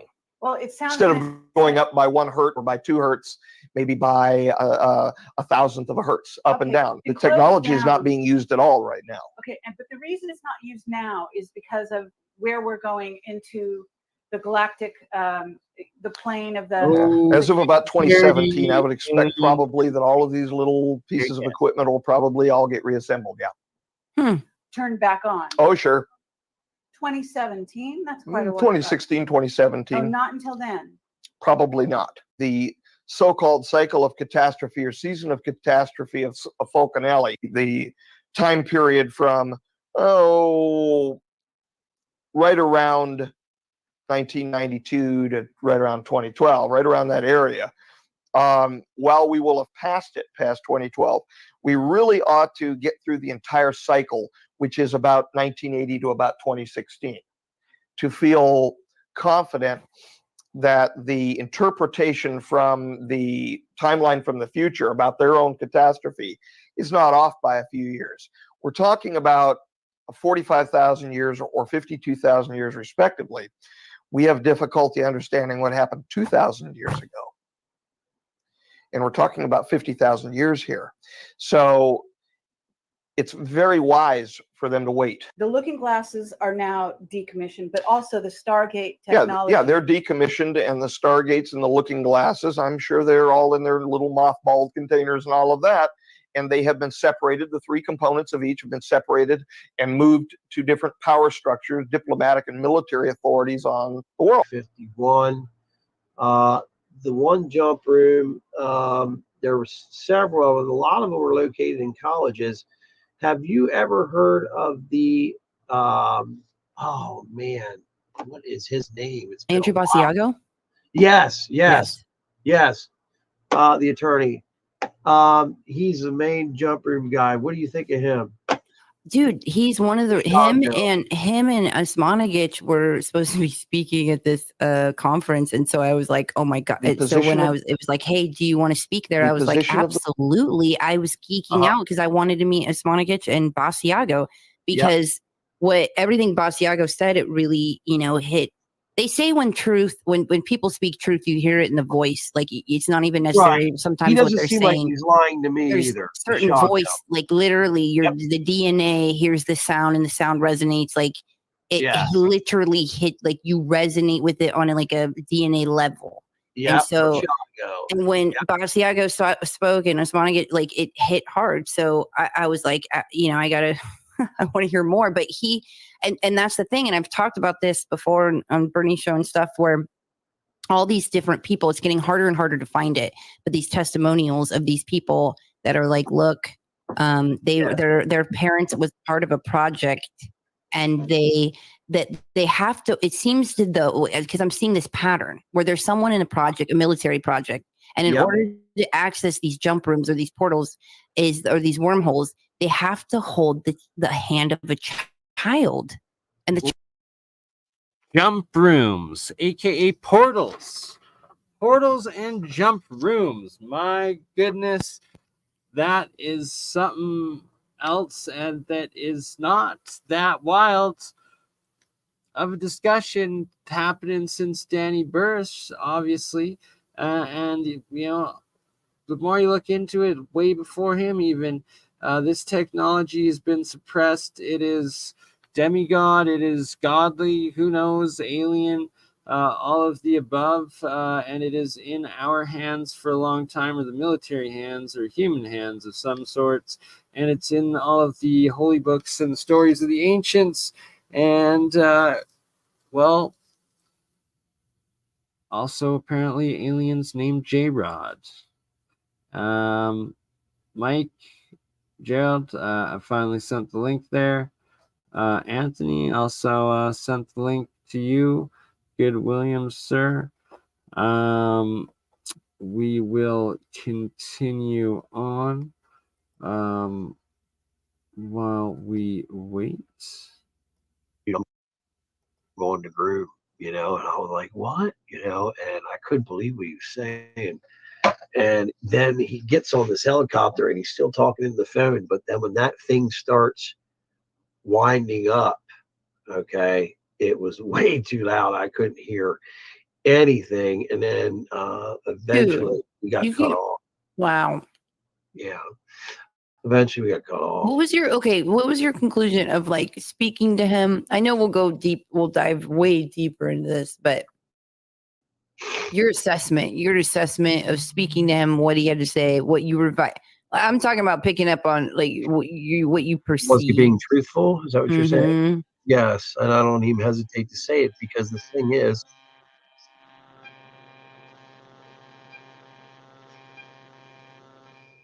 Hello. Welcome, Gerald and Mike. Good morning. It is the crew of Free Energy Fridays and Real Science. Faraday Mike and WPG Enlightened for Truth. Morning. Starting a Woo Woo Wednesday off. How are you, my friends? Trying to make the day productive. Alive, but not awake. Yeah, I'm on temporary layoff again, so yeah, I got time. Me as well. Me as well. To be honest, it happens too often, but here we find ourselves and agreed that let's be productive and make the best. Gold, purple gold, water. You still doing your structured water, Mike? And Gerald, have you been doing any experiments with structuring water and your coils? As Mike first. Sorry about that. Structuring water at this moment? No, I'm working on something else. I want to structure the water in your body while you're standing there. I don't want to structure water to put in your body. I want to structure all the water in your body. Does that make sense? Yep. Oh, yeah. Good idea. I'm basically working on a chamber that you stand in. So, some interesting stuff. Rather than the med bed, it's like a med chamber, if you will. But again, I have a lot of work to do. Field chamber, if you would, per se. Yeah, you can put it that way. Because there's light involved, there's sound, there's electromagnetics. In fact, there's plasma involved, which is an interesting... Wait until you see how all this comes together. It's freaking awesome. I love the sounds of it already. Yeah, I've been working on this for about 15 years. So I'm getting to the accumulation now where I can complete it. What's up, Mike? Mr. Wilhelm Reich here.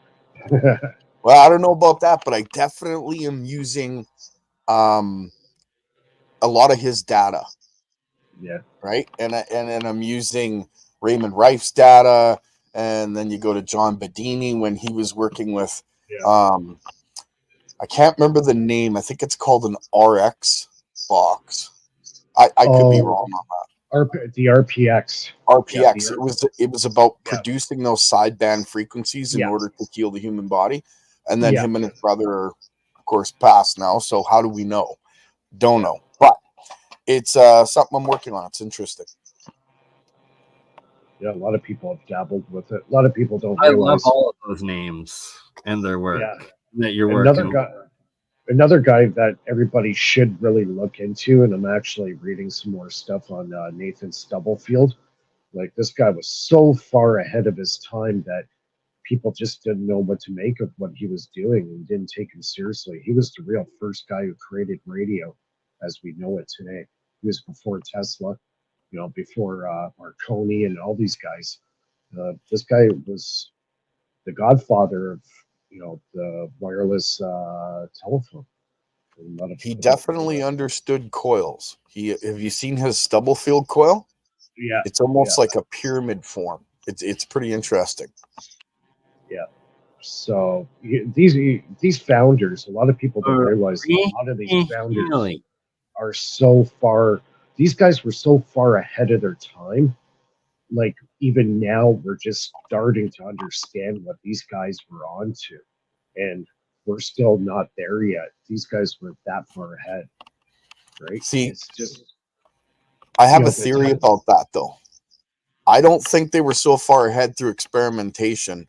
I think that there was a couple of them that had access to a library where this stuff was already working from the history, but locked away from people. And they were able to access it and by each one of them seeing bits and pieces, then the experiment. You know what I mean? So as they progressed, they were already standing on the shoulders of 1,000 men, but they didn't tell us, making them sort of like celebrities, so to speak, right? So maybe where that hidden technology, were they able to stumble on this information? That's the question. I believe they did.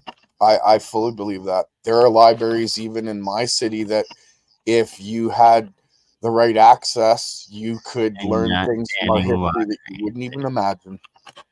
Bernie knows what I'm talking about. Those libraries they're not hidden. You can access them, but you have to have access. And there's so many different ways. Well said. Well, knowing that they actually exist and know where to go. Yeah. And I fully believe that all that information is there. Nikola Tesla, he was a genius, but at the same time, did he just come upon all that stuff right away? If you look into who he was and who he hung out with, he had access to things Freemasons could have had access to, or other groups. See, a lot of people don't know Nikola Tesla was at the Stubblefield farm, and that's where he came up with the idea for the radiant energy collector. So he knew Einstein. He knew all those guys. Yeah, Steinmetz, Einstein, all those guys he knew. And Stubblefield, he was at his farm. There's pictures of Tesla standing there at his farm. So even Einstein was there. Even Einstein was there. Stubblefield was known to be an initiate. Do you understand what I mean by that? Exactly. So like the maybe that's where APEC some of these- presentation of the Twister being the 3rd degree initiation of Twister and vortex mathematics and geometries. And it's like, what? Well, their whole basic symbology, it basically tells you about vortex energy, but half of them don't even know what it means, and the other half that do aren't going to tell you. So it's very interesting. No, that's they why can they write. use it to cast spells upon you instead. Well, that's why academia did its best to get the vortex technology out of academia, to get it locked away, right? Yep. So absolutely, and that vortex technology directly accesses the human body because of the way that our cells work. So it accesses everything. If you go back in history and you look at the kings list and how some of those kings supposedly lived 20,000 years, and your brain goes like, really, that's impossible. The human body would degrade. But now picture this. This is just a thought. Okay, so as a thought experiment, if your cells are breaking down slowly, and that's what creates age, if you could regenerate those cells daily, like say sitting in a box for 15 minutes a day, or you sit and have coffee and you're sitting in a certain room for 15 minutes to a half hour a day, and your cells become re-energized to the point where they're not degrading for that day, you would pause or extend your life, so to speak. Yeah, I think that's what Wilhelm Reich was really after, kind of, the fountain of youth, right? So yeah, a lot I of believe his so work too. is based on that. Don't get me wrong, I don't want to extend life. I'm not going to say I can't wait to die, but at the same time, I know what happens after, and that's just as interesting as this tech. Yeah. So it's a thought experiment, right? But if it was possible, it would allow your superhuman healing ability that we are actually given to be accessed, and it would almost be a daily thing. Now, don't get me wrong, you could still get into a car accident, break your arm, die from the accident itself. But as an everyday aging process, it could be paused. If it's true. I believe that totally 100%. It's like, you walk outside and you get hit by a bus. Well, nobody can really control what happens to you in the third dimensional reality, but your life force still exists even after you've died physically in the third dimension. You're just transferring over. Absolutely. Yeah. I could tell you a story about life after death. I've been there, so to speak. Well, a lot of people have had those experiences. So yeah, a lot of people have. You're the total sum of your experience and your life and everything you went through when you die, right? So when I came back from death, so to speak, it was like coming, like when I came back into my body, it was like going through layers. There was one layer was pain, one was fear, one was hate, one was anger, and then I was in my body. But all those feelings don't exist on the other side. What's that, Bernie? I forget the guy's name. This the 7 layers of hell or whatever it was, like coming back through the different. It was I never. Oh, Dante's. Yeah, Inferno? Dante's Inferno. There we go. That's what it is. I never knew the details on that. I should go back and read that because I'm just speaking from experience. I wrote it down when I was 16, and I've had it ever since. So that's amazing, right? A sync worth checking out. Relate it to your own experience and just the parallels and. So on a different topic, when it comes to tech, have you guys seen Joel Agassi's recent video? Yeah, on his solid state generator? That circuit. I have not, but I would like to. Can you post the link or play it? I definitely will dig it up here. It's interesting. He uses this. How do I put it? He uses 3 batteries in order to charge. I got to show you the circuit. It's a Tesla switch. Yeah, it's a Tesla switch in real time, so to speak. It doesn't use relays, though. No. Let's see here. I'll dig it up for you.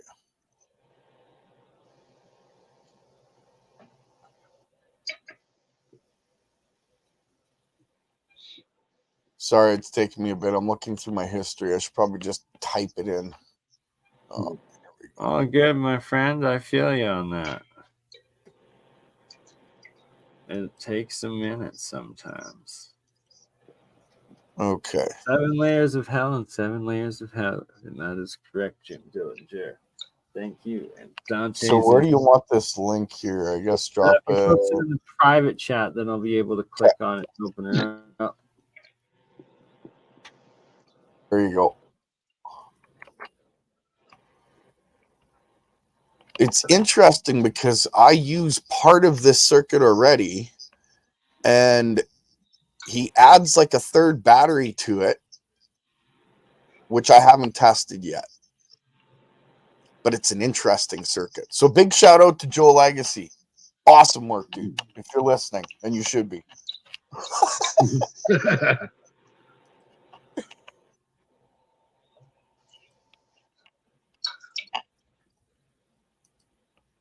Yeah, it makes you wonder if you could interface a high voltage figure out what the step up generator through the way that he's got this full on without using too much voltage. And you have to go a little further. It's not enough at the same time.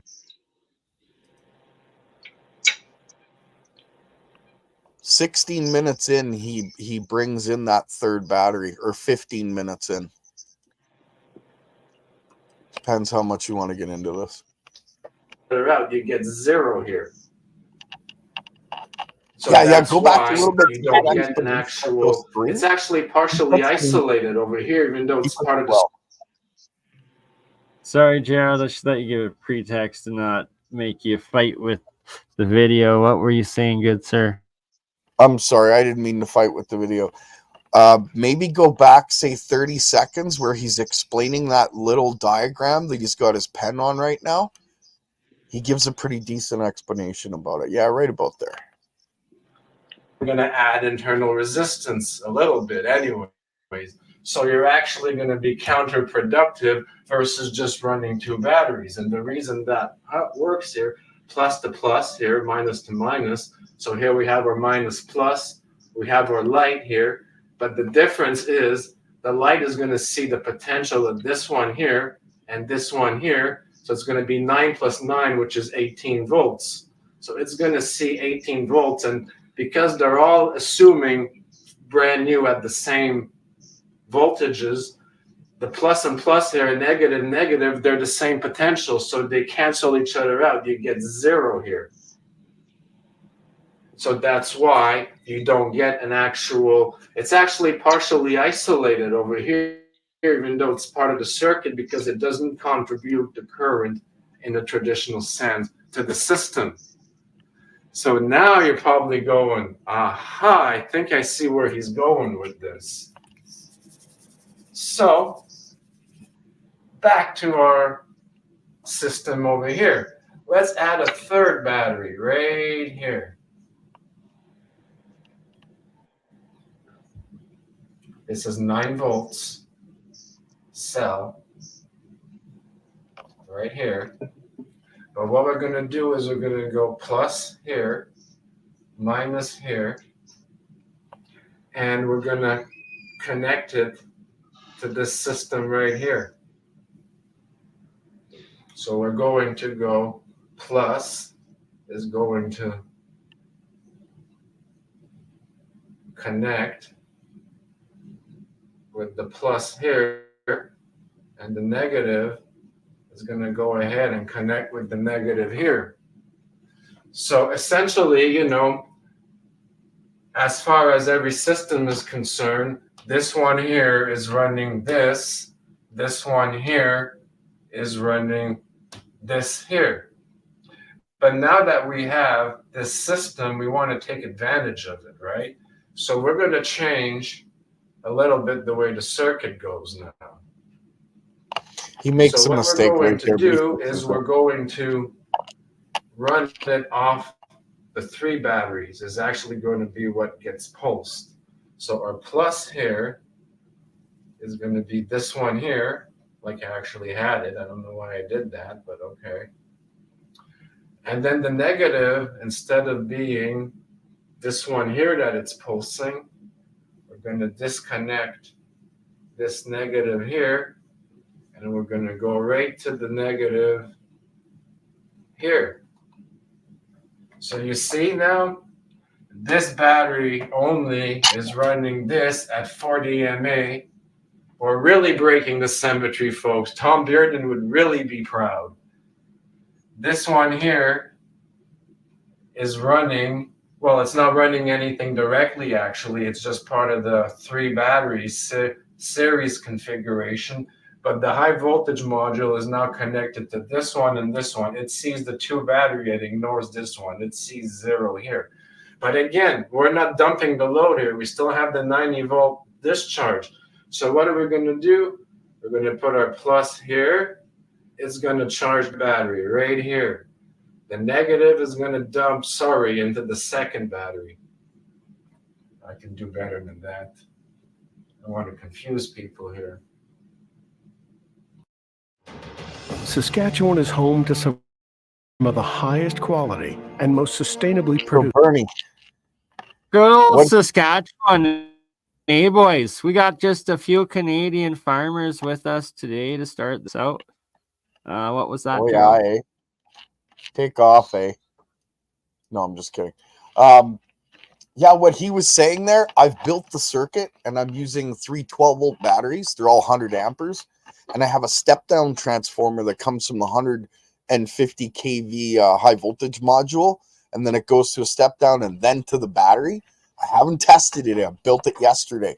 I finished like 9 o'clock last night. So I'm going to test it, and if it works, I want to show it off on Friday. Heck yes, that's the perfect Free Energy Friday project.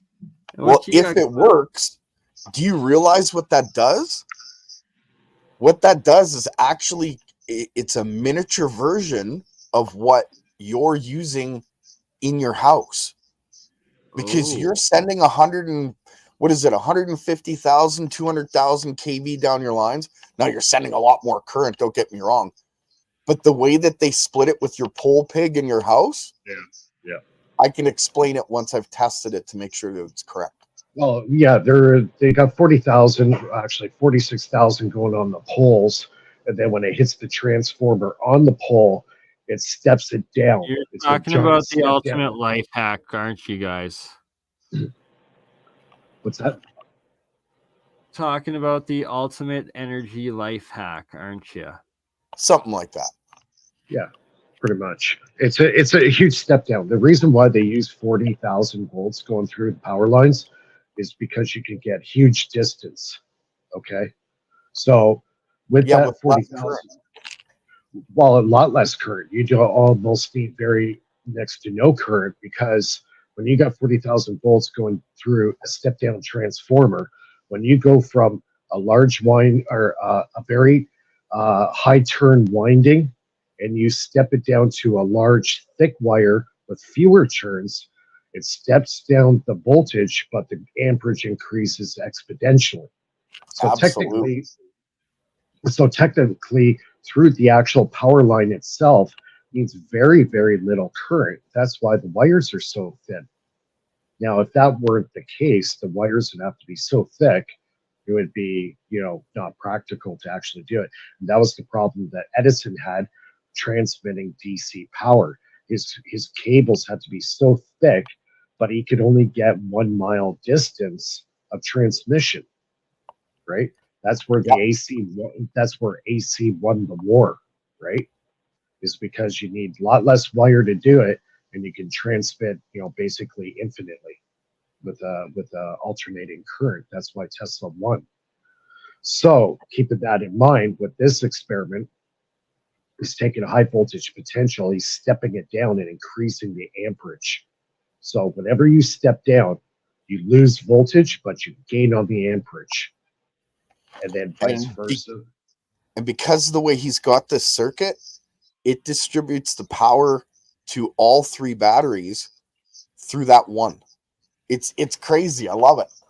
If it works, and I believe it does, everything Joe Legacy's brought up so it's far, giving you a 3-for-1. What's that? If it works, it's potentially giving you a 3-for-1 free-for-1. Yeah, absolutely. Yeah, you're tripling your outputs.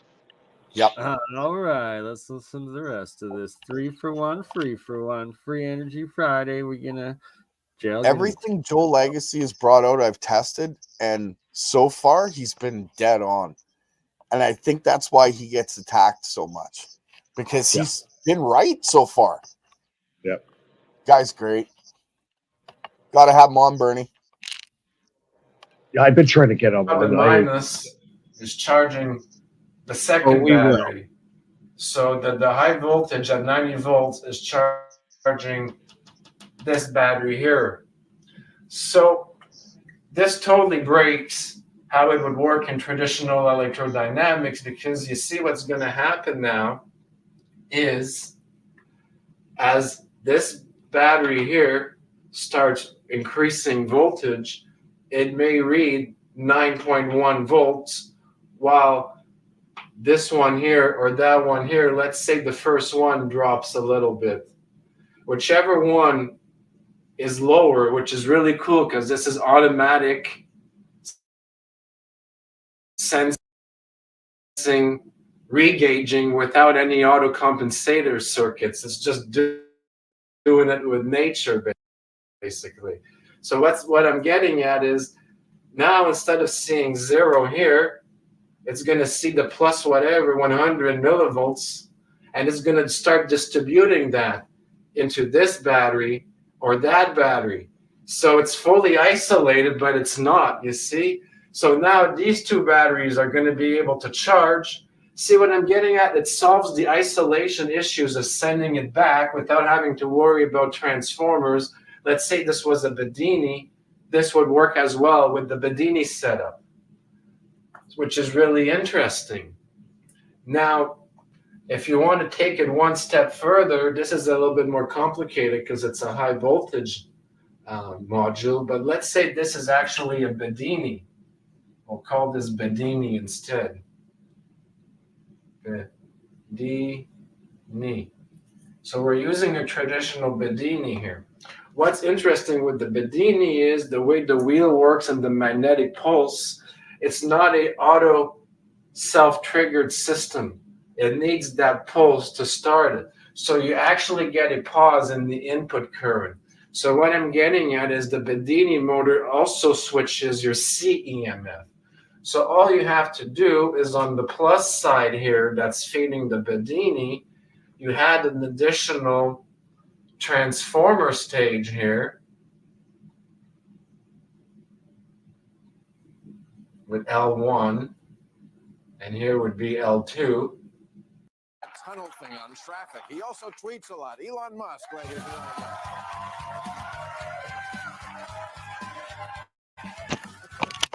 Commercials. And I've shown this in another video. I think we're good on And that you're one. also, though, and if you want to get really creative, use resonance, tune to your frequency, even add a reactive stage if you want to put a capacitor in there as well.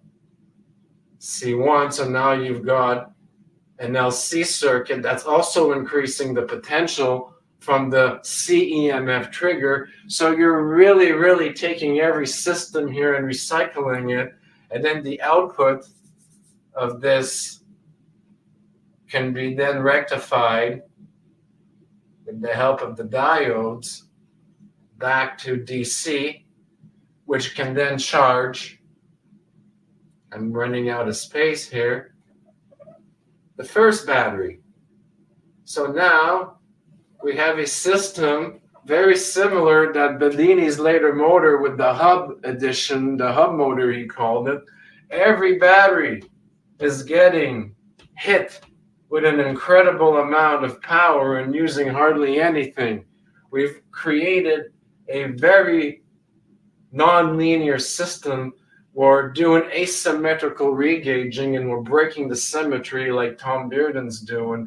And we're doing it by using very little input trigger, just by the, this is very ugly. I know if you wouldn't follow me by now, you wouldn't know what all this means. But my point is, you've got 3 batteries and you've got a system inputting high voltage in all 3 now. So we're recovering the CEMF, we're recovering the back EMF, we're using reactance in some cases on both sides to increase those potentials some more. And I haven't even put in the one-wire system yet as an additional system. So we're really using the environment to provide the additional energy flows and using a little bit of traditional electrodynamics, but with a twist. So again, I just wanted to put the information out there. And essentially, I have the little Bedini fan motor, which basically really sucks. I hate to say it, but it shows the demonstrations, but it doesn't beat the bike wheel and the multiple coil system. But if you have any kind of half-decent Bedini system, I really don't see why this system here wouldn't be able to self-loop. And, you know, you'd have to end up using the load eventually on an inverter, because it's very much like the Bedini condition with his last Ferris wheel system, where we're essentially not letting any of the 3 batteries go below 9 volts. And we're also using reactive in the system. So we're there's a lot going on here, folks. And it could only work, you know? And of course, those who want to experiment more with the Bedini have talked about additional systems. Instead of running a fan blade, drive electrostatic discs and use the 150,000 volts for another system with displacement current against inert ground. And those we've experimented 90 volts, 100 volts, and a couple millisecond capacitive discharges at 22 UF or more. You're going to get a lot. If you, the trick, folks, is to integrate several systems together. You want to recover the back EMF, the CEMF. You want to introduce as much reactance as you can in the system to increase the potentials at only the cost of the internal resistance. Again, it's not a free lunch, but we could work on efficiency. And with that said, what's a bonus of the reactive stage is what I've talked about. Batteries that are doing any kind of output work don't like to charge at the same time. So by deliberately messing with the phase, we're able to space out the input and the output pulse. And the reactance being 180 degrees out of phase, again, we're just using natural systems here to help us without making it too complicated. Just let nature do it for you. And this battery configuration, if the second one here has any higher voltage than any of the two, it'll pick it and start dumping its voltage and current in that battery without affecting with the rest of the circuit. This is exactly what we want to do. So that's what I meant when I was showing you the diagram earlier, you know, don't poo-poo all over it. I'm going somewhere with this.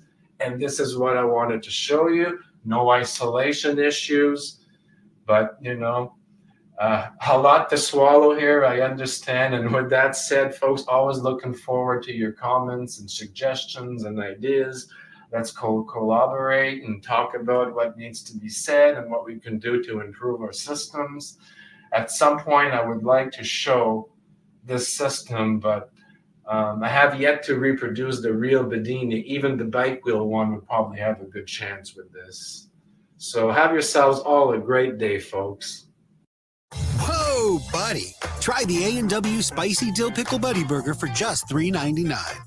Bernie's banana is slacking. Hey everyone, this is going to be a pretty different video from what I normally post. Hey, If you're from Bernie, the you Flat there? Earth realm, you know what this is about. If you're one of my regular viewers, I'll fill you in as quickly as possible. Last week, I posted a video about how we know the Earth left his isn't banana flat. This was behind really and- just to reinforce and contextualize Stop some lessons cutting it. from earlier in my astronomy playlist. I figured I'd get a few trolls, nothing major, but instead the entirety of the Flat Earth community descended upon it with a vengeance. The YouTube channel Exotic Busters propulsion in the informed me house. that they were going to be deconstructing my video in their weekly live stream, and they invited me to check it out. I didn't really Bernie's know what to probably out expect. I having a thought there'd be smoke, some doesn't even degree know of this was dialogue running. or exchange. There Probably. definitely wasn't. Everything they were saying I was discrediting in real time, and they were acknowledging none of it. On top of that, they were extremely rude to me, so I had to We respond simply as apologize a to point of the honor, audience and that's for this. these So let's technical begin. difficulties. I'll start with the only valid criticism you had of me, and that is that Host is in the I toilet. misrepresented your model. Oh, there he is. Bernie's back from the banana trip. About that, gentlemen. Love that stuffed animal, Bernie. That rocks. Bernie's new mascot. Yeah, Because the the rock. world is going freaking bananas, man. It's You got a going- Rastafarian banana, man. It's going freaking bananas, and it is a winter vortex outside. Let me tell you. Yeah, we're supposed to get hit tomorrow night. Oh my 10 to god, it's not fun. Let me tell you, it's true. Canada out there. Yeah, winter's here for sure. We're getting minus 23s now. Oh, Yeah, it's not that cold here. It's about -8.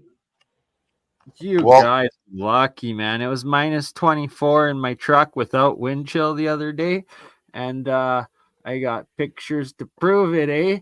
And I believe it's supposed to be down to minus 30 later this week. Well, we got lucky tonight. It's only minus 10, but yeah, this week's supposed to get real cold and stay cold. You guys can keep it. It's coming your way, Mike.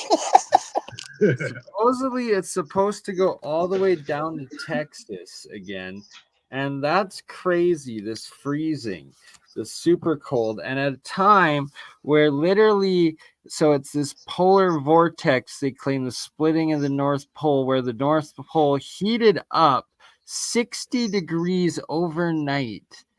Like, and it's overnight the night is a month long there. There's no sunlight, no energy whatsoever. How does it just shoot up 60 degrees temperature and then disturb and shoot all of this cold temperature down here? And when the cold was first moving in the other night, I got a bunch of pictures of these light spires, like it's sucking the energy out. It's crazy. That is crazy. You gotta love the way it works, though. I mean, it makes you wonder if so many thousands of years ago, Antarctica, when it was warm, that cold was pushed down to, say, maybe where the equator is now. I don't know. But interesting stuff by far. Makes one wonder if that's kind of reoccurring, like a cyclic sort of formation. Don't know. Just a thought. Welcome, Jeremiah. Sorry, don't know how long you've been there, brother. Josiah, good day. There. Yeah, Is sorry there about any- that. I hadn't gotten myself back in because I was stepped away for a minute. But how you guys doing today? I just found out that you were doing a live stream. Looked at my messages, and I got one like 30 minutes ago. So here I am. Welcome to Year of the Superfield. How does it feel? Well, speaking of fields, I am printing right now the Corona ejection ring for the Photon spacecraft patent application. And this is going to be a rather interesting one. I've always wanted to build this, and it's specifically in the shape and geometry of the electrode, or the electron emission electrode. And that's what will produce the bremsstrahlung radiation around the craft. But I've got the first, I got the bottom half printed now, and I'm working on the top half. Once again, Simon did a fantastic job with the 3D CAD files, did the G-code and the slicing for me. So I'm just having some issues with this current print. Maybe it's a temperature setting issue, but you know, I'm new to 3D printing anyways, very new to it. But I am looking forward to building UFO parts with it. Oh, the possibilities with 3D printers. And we're going to launch Metamaterial Mondays in 3D printing. Simon C. Going to be on with that as well. And we're going to start doing some real things with them 3D printers. Yeah, I agree. I have to catch up on that. 3D printing is an amazing tech. Yeah, I've been using it for a while. Yeah, Mike, you're actually a wizard in it, I do believe. I started actually making the machines back in about 2013 when it was just the rip wraps. And yeah, I built 2 or 3 of them from scratch, did all the coding and did everything. Yeah. Nice. We should collaborate. I should get you to make me one. Something large. Well, the thing is, the 3D printers are way better than what they used to be, and you could get a decent printer now for like $500. So yeah, you're absolutely right on that. The technology's just improved immensely on it, and now the materials is where it's at. The type of materials you can actually print with. You can print carbon, you can print metals, all that kind of stuff. So yeah, it's going to take more time. I would say another 10 years before you start seeing some pretty amazing stuff. But it's with this AI stuff coming online. Oh yeah, it's going to really change things. Yeah, but all AI is programmable algorithms that have the ability to access the world's data all at once. If you could access the world's data all at once, you'd have a better computer in your head than that thing. That's They just recently released in one of the science tech magazines. They built the first semiconductor for a computer, all made of graphene. So this will revolutionize the. I saw that. I chip saw that industry. article. Yeah. So don't get me wrong, we're revolutionize doing leaps and bounds with AI. I'm one of those old school guys that has the opinion that just because you can do something, does that mean you should? AI is not something that once you let out of the bottle, you'll ever be able to put back in, and humanity will never be the same. Well, look what happened with the internet. Same thing. Nobody realized in 1995 that it would be, pretty much running the world. Just now. don't abuse the AI. Use it for the best possible intentions, and it will be good. Regardless of whether, but regardless whether or not you use it with the best possible intentions, most of these companies that own the platforms that all of us use are going to put AI in charge of that. So now look at what the internet did for humanity in the last 20 years. Yeah. If you put a machine that's already been programmed with algorithms in charge of that, there's no human. A oppressive machine. That's the issue that you're making. The point that you're pointing out is sadly it's a tyrannical corporate oppressive machine, not one of there's truth. got to be rules, Bernie. You got to follow the rules, Bernie. Who's controlling who, right?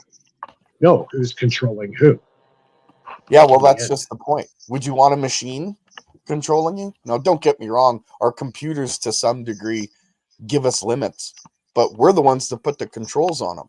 Do you really want to give up your sovereign consciousness to a machine that was put in place by some guy who didn't want to deal with it because he was too lazy mentally?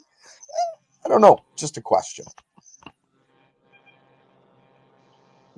Yeah, we're going to go through those hurdles, the same thing we did with the internet, right? So same thing's going to happen with the AI stuff. Yeah, I think AI is just going to be an excuse to get lazy, an excuse to say it wasn't my fault. I was just following orders. Did that really work in World War II? I mean, come on. You know what I mean? Yeah. So my opinion of it is it could be a good thing, but it's not being used as a good thing. I'd put AI in charge of like medical operations that need absolute precision, right? Why not have them in charge of that? If they're perfectionists to that degree, then there's no human mistakes that can be made. That I agree with. But putting them in charge of human consciousness, which is essentially the internet to some degree, not entirely, but it's a collective consciousness amongst every person that has ever used it or contributed to it.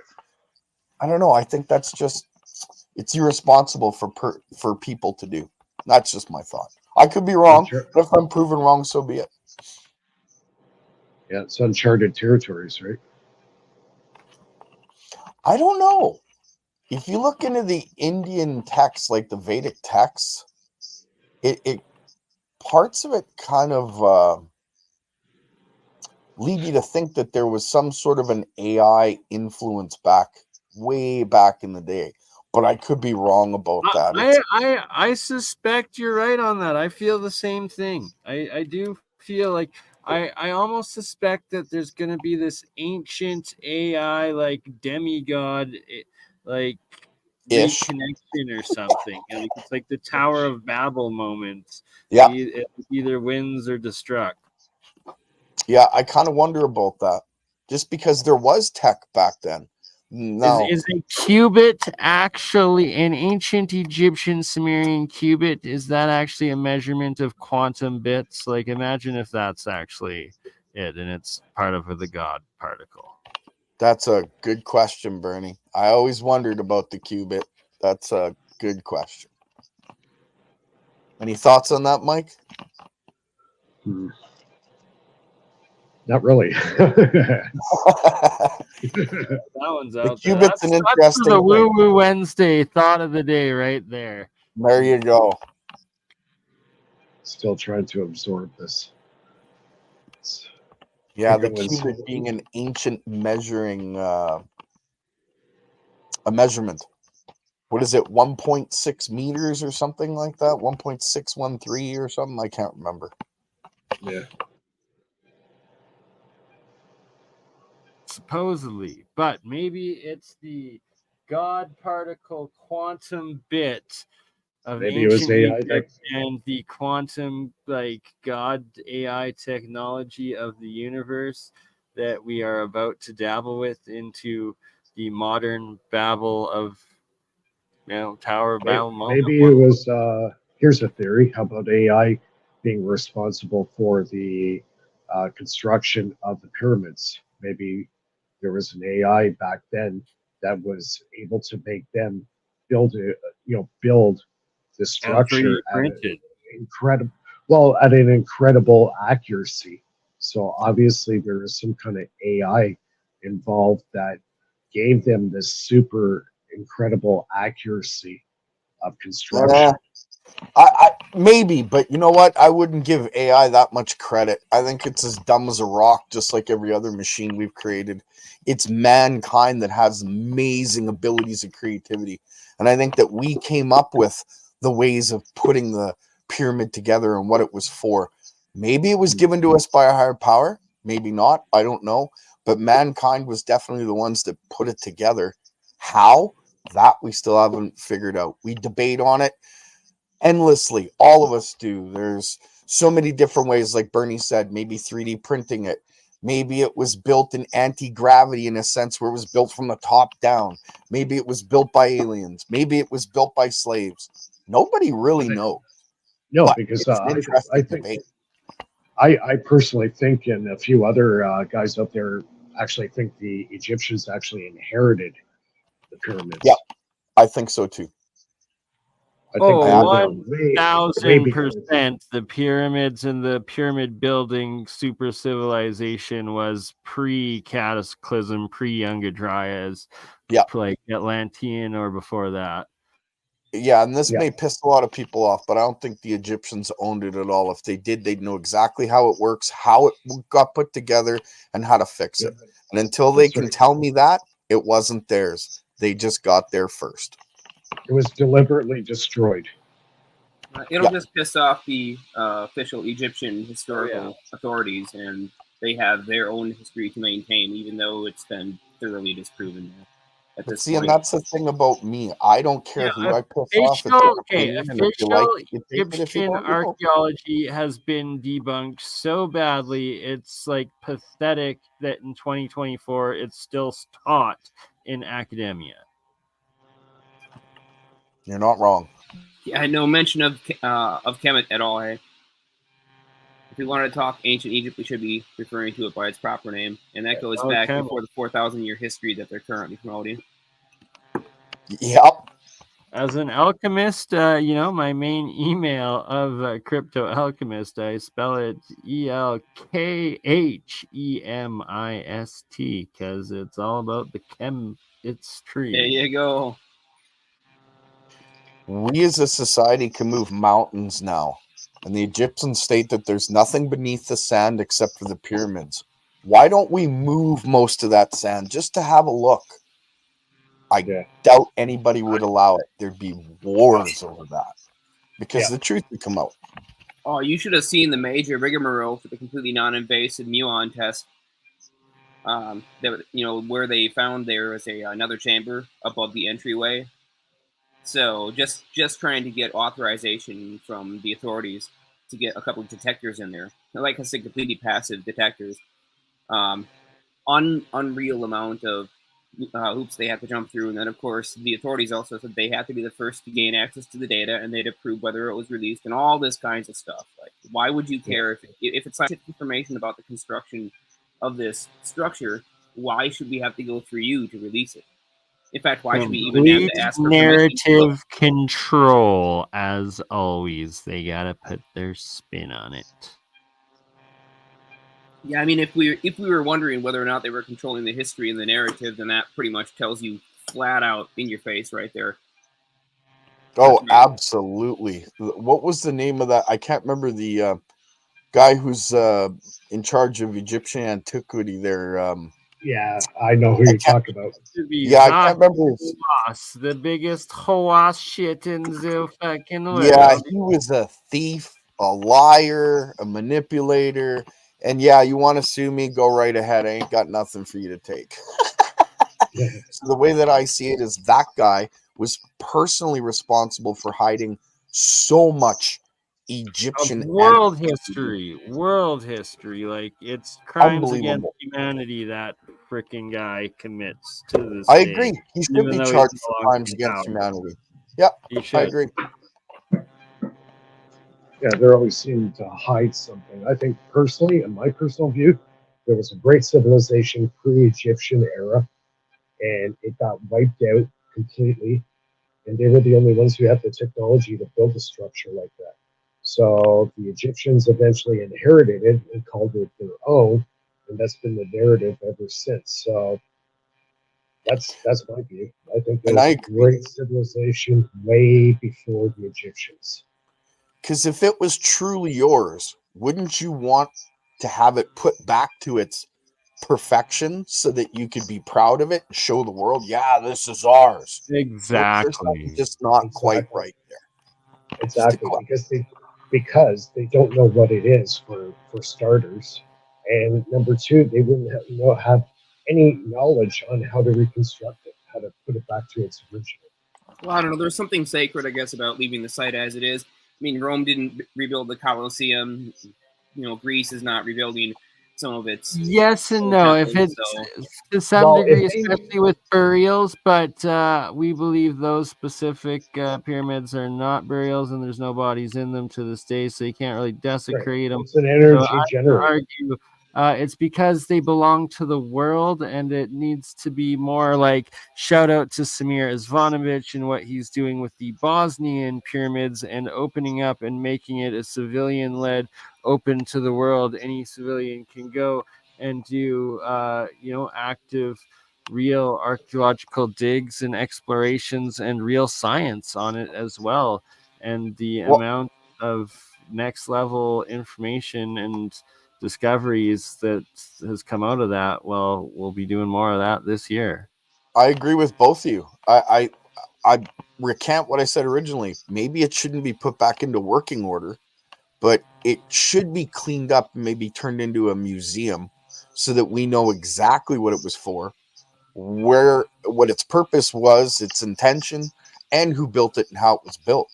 yeah, hell, they Because could if at it least was build a clearly, small one. I mean, at what- least the proofs and principles, build a small working model. Screw And that. I want the portal to open. and you could do that if it was all cleaned up and promoted, but they'll never do it because there's things that are being hidden from civilization that they do not want out. Otherwise, why not show it off?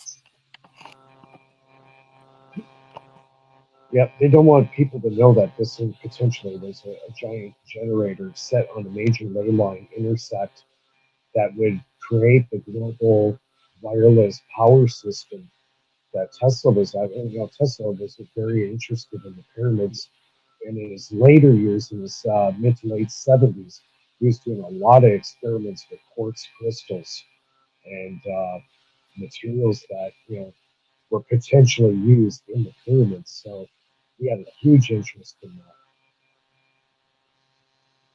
that. Yeah, it was one of his passions. Yeah. In his later years, he was doing a lot of experiments. I don't think a lot of people realize how much Tesla actually traveled around the world and studied overseas. That guy flew all over the place just to learn from different cultures about their ancient sciences. He was fascinated with ancient technologies. Yeah, he studied the Indian Vedic texts as well. From what I understand, he Tesla did. was at Yes, the he pyramids did. twice. Yeah, he wasn't at like a Hitler Nazi drill level of like I have to have all the old artifacts kind of thinking, but he wanted to understand how it all worked. No, he even had like a yogi or some sort of Eastern or Orient master, like spiritual guy with him for many years. Oh God, why Edgar can't I think of the Casey, I other think it term? was. No, he was from India. Yeah, no, an Indian yogi or something, right? Oh, that. Yeah. But yes, he also did Edgar Casey as well, and Walter Russell. Yeah, he would ask Casey for all kinds of technical information for him to channel solutions for his various inventions that were at the end. Because Tesla was doing stuff that had never been done before. So wherever Casey was pulling his information, that Tesla would ask him about in his hotel room when he was, in his final years of doing his design work, and he sort of hit the edge. The stuff hadn't been done before, at least in any modern time. So wherever Casey was pulling that tech from, it certainly wasn't because he had looked it up and read it on the internet or pulled it from a library or something, right? But yeah, he gave Tesla accurate technical information that was beyond what he currently had studied. So I find that interesting, always have. That makes a lot of sense from what I got this book, and I can't even remember where I got it from. I think it was from my aunt when I was a kid, and it talks about somebody who knew Tesla and how they were part of this group.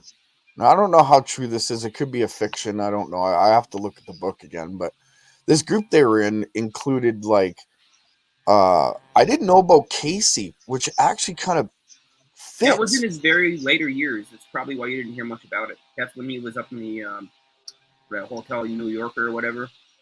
Yeah. And that was in his final, I think, 10 years or so.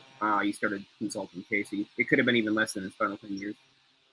Well, apparently Tesla, Einstein, Steinmetz, my brain just farted. The one that created the light bulb, Medicine.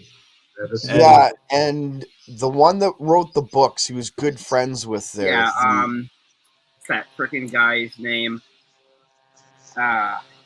Twain, Mark Twain. Yes, Mark Twain. Apparently, they had a group, and because of what you just said about Casey, this is what clicked that memory.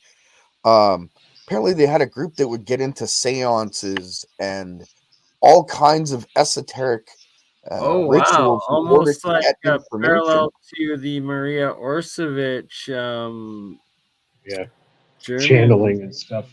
Like group. Channeling was a big thing back then.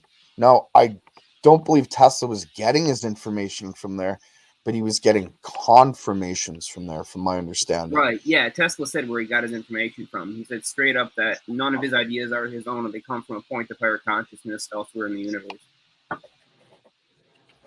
Exactly. So it's just an interesting thing that goes along with what I learned. That's all my point was. It makes one wonder what that group could have accomplished or did accomplish behind the scenes, considering they were all good friends. Oh yeah, well every year for Tesla's birthday party, he would throw these parties, and he would give these demonstrations sometimes, but he would have most fantastic lectures that were just for this like private group of 25 or 30 of his best friends. And some of these were really big names. The people that you just mentioned would have been there, along with quite a few others, and potentially investors. But yeah, he'd tell these really, really fantastic stories. It's one of the places I think that's one of his parties where he told the story about how he'd seen through time, and he looked and kind of turned his head and seen three different times playing out. And one of them was apparently far enough into the future where he's seen a guy with a cell phone in his pocket, or what he described as a handheld video communication device that allowed anybody to talk to anyone else anywhere in the world. And it slipped in the guy's front shirt pocket. So it's pretty cool. Yeah, there was a device he was working on where basically whatever you thought, it would project it on the screen.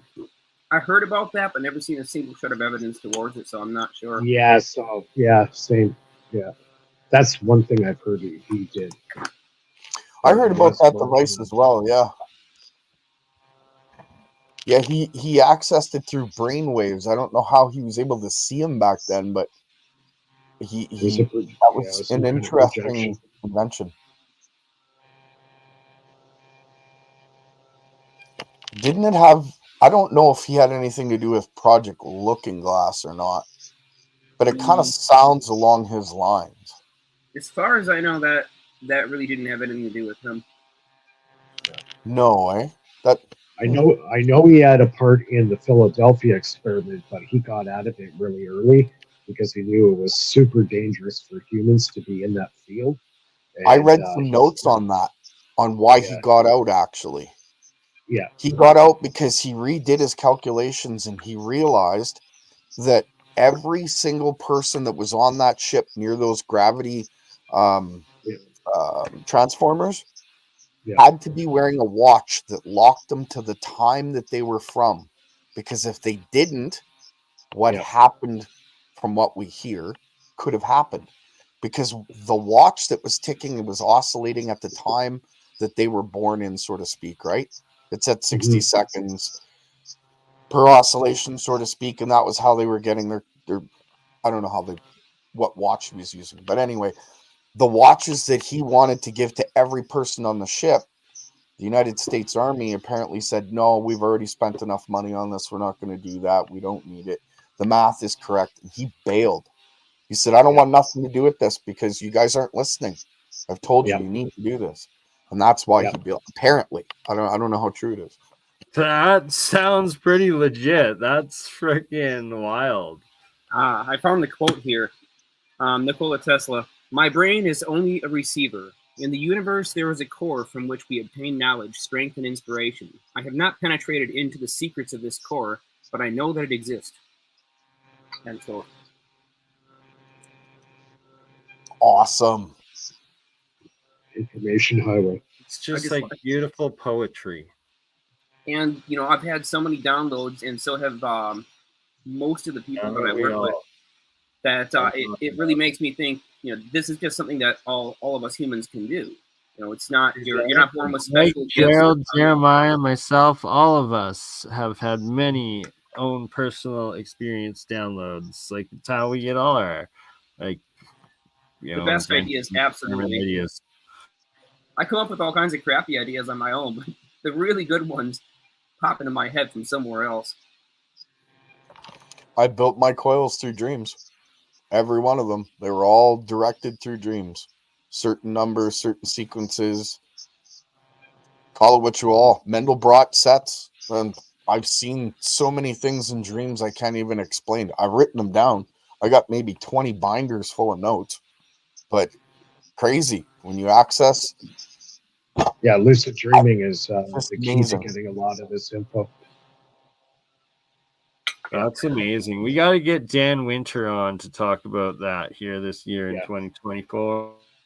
Yeah, he's the guy to talk to about that. I like Dan Winter. He only goes so far, though. He always says that life is, it all has to do with geometrical basis, and that's it. But there's way more to it than that. Who created the geometrical form that created us? He goes into the plasma and the ball lightning and the lucid dreaming and forming the flame within the mind. And Oh, don't get me wrong. I'm not discounting any of his info. I think he's great. He's smart.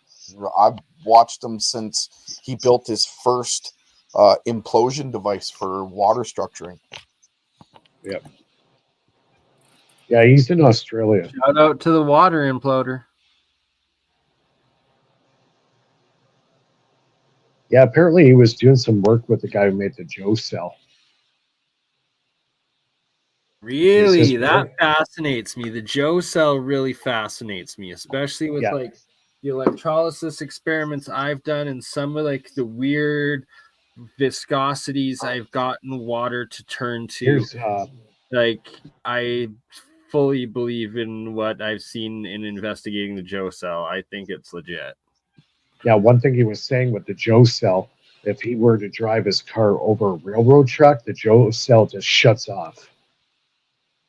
Because wow, that would make sense. The resonance, because the vibration would just instantly, yeah. It's because the tracks are this huge ground connection that carries telluric currents. Yeah. Oh, that's right. The track, yes, the grounding. I would love to build a Joe cell just to test that. Who was talking about that earlier today? Someone was talking about that earlier today. I was talking about telluric currents. No, it was a different system than the Joe cell. Someone else today, a video I was watching, was talking about when they drove over rail tracks because it connects to this huge ground and it would just ground it out instantly. Oh man, I think it was with Jeremy Reese actually. And you guys should have seen what happened at the tracks over by my old shop. It was just the most incredible thing I've seen as the aftermath. So, please do. Oh, you guys want to hear about this? It's just wild. So, another person that was standing outside, or right by the door to let the dogs out. There was 2 dogs there standing at the time, and they run outside all the time, even when it's storming and whatnot. But they would not go outside at all. They just whimpered at the doorway, and then they ran back inside and started barking at the open door.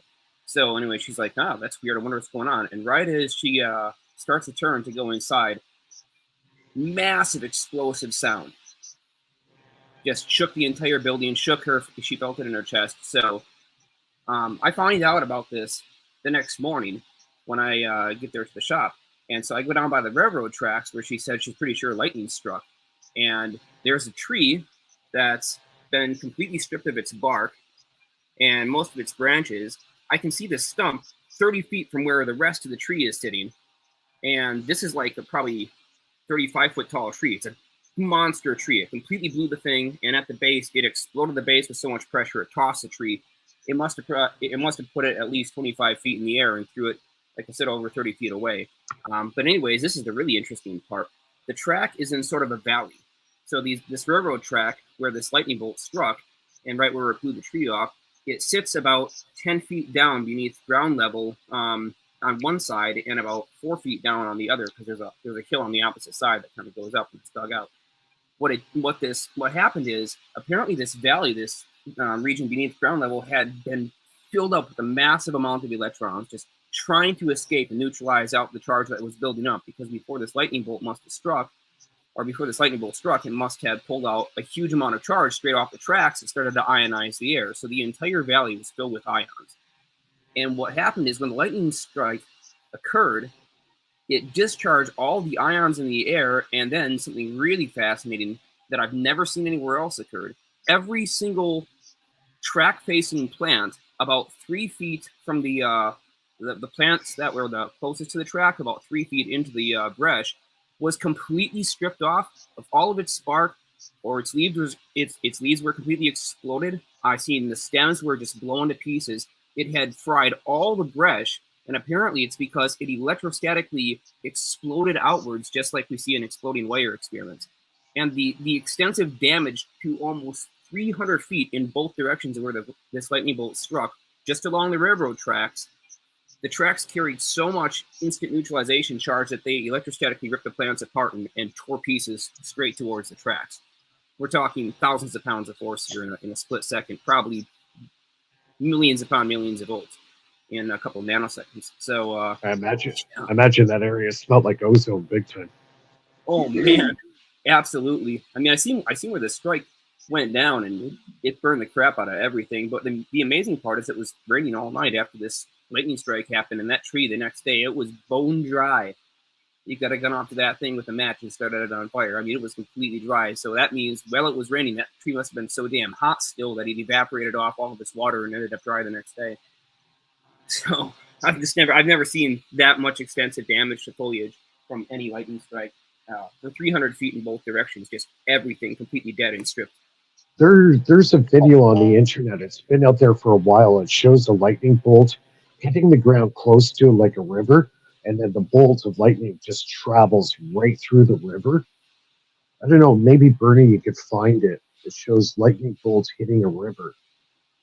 If you post it in the private chat, I can definitely load it and play it. You guys realize that some lightning bolts are over 15 feet wide? Oh, they're huge. Mind blowing. Yeah, as you were talking about railroad tracks and lightning bolts, has it not been known multiple times that ball lightning actually follows railroad tracks, which is form of lightning? Well, they are a massive attractor. Big time. Actually, I think there's a couple videos on the internet of that. I don't know if they're still up. I don't doubt that. Yeah, tracks are seldom in an ideal position to get struck, so it doesn't happen very often, but certainly they can carry enough charge to draw down lightning, so it will be the plants surrounding the tracks that usually get struck. They're seldom the highest thing around.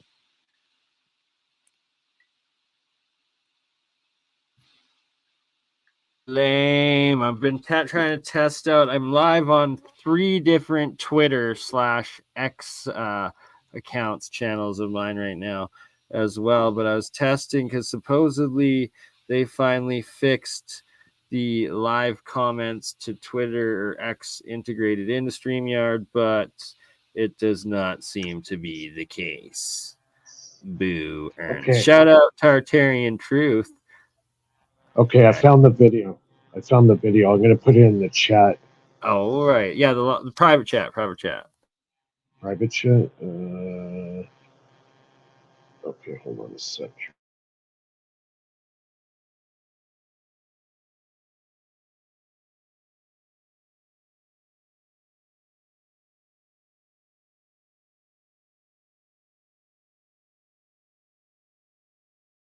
And once we cover that, then Jeremiah, do you want to discuss a little bit more of the hover coil today?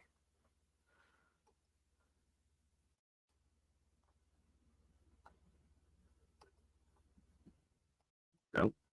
Here we go. Latin hits the river tree. Oh crap! I was muted. Actually, Gabriel was telling me earlier yesterday that I had a dream about a flying platform that I had built, and I knew how it worked in my dream because I was assembling it. And so I drew up a little diagram of how to construct it, and I never did get around to actually building it. But he was absolutely convinced that of all the things that I could possibly be working on, that was the number one most important thing.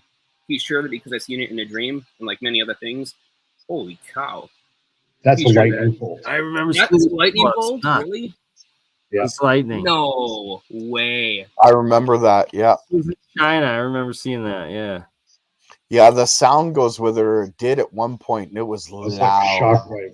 It was a shockwave. Man, how big of a strike did that have to be? Play it again.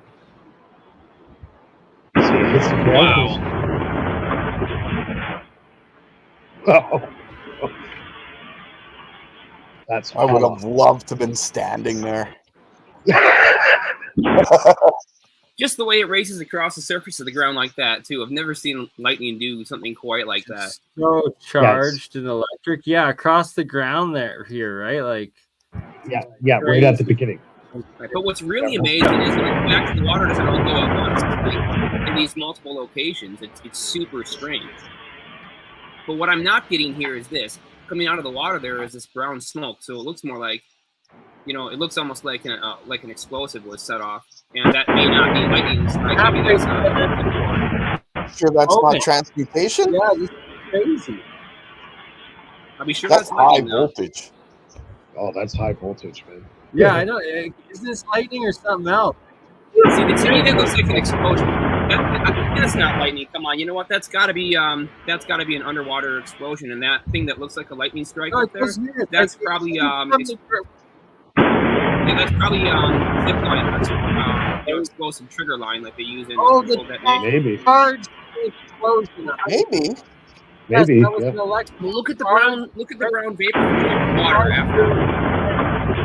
100%. That's detonated. Yeah. Well, could I've be never detonation. seen lightning strike water before, so I don't know if there's any sort of transmutation going on. But Jeremiah, Maybe somebody- that could be dirt from the ground, right? From Maybe underneath. somebody just wanted to go fishing and just had to use a bomb. Right? Yeah. It's That's one China. way of netting them in. Yeah. Chinese new method of fishing. Throw a bomb in the water. There could have been some kind of obstruction too, or maybe the bedrock wasn't even, and they wanted to try to widen it out, just push everything upstream. So it could have been to reshape the riverbed too. Actually, I know. I thought it looked pretty cool. Sure the hell did. oh hell yeah, we love blowing stuff up for the right reasons and science. Hell yeah. Usually, I don't really have to worry about wanting to blow anything up really much ever, because it tends to happen all the time on the lab bench by accident. So normally when something blows up, it's not a good thing. But yeah, it thoroughly satisfies all my need for seeing things go pop. I used to take those little tiny DC capacitors and set them up with my big coil and blow them up like shotgun shells. Man, when they explode, they're loud. Yeah, I've done a few of those. Unintentionally. I don't have any more because I did so many of them. That was my introduction to electronics. Blowing up a capacitor in my face. Nice. Oh, that's a good way to learn about electrolytics. Yep. But probably not the best. It was lesson number 1. Oh man, we used to see how far we could launch those things, or what kind of energy we could get by discharging a capacitor of approximately, what was it? I think it was like 150,000 times the equivalent energy into one of these little cans. Just watch the damn thing go completely catastrophic. I mean, it would blow pieces of the can or fragments into wood, and it would have bended pretty deeply. So when they blow, there's nothing left, but it looks like little pieces of fur and plastic. yeah, we used to pick the ones that didn't have the vent release caps, because those will really go bang. Yep. Nice shirt. That is a really ugly sweater. I love it. Happy human holiday. Indeed, because you it's win a the ugly snow sweater day contest this year, Bernie. You definitely win the ugly sweater contest this year. Mike, I don't know. Do you know those characters on there, Gerald? I sort of do. I don't know their names. I love the sweater. Don't get me wrong. I think it's hilarious. But... That's why he's showing it off, is because of those characters there. No, I know. I love the ugly sweater factor, though. Exactly. And then it lights up. That used to be a contest in my house. That's why I love that. That's great. You guys actually did that? I only Yeah, heard we about did. that. When I was younger, in my early 20s, there, me and my friends used to have ugly sweater contests at Christmas time. Oh, Just we to still do at break up the boredom. Amber's house. Her brother wins every year.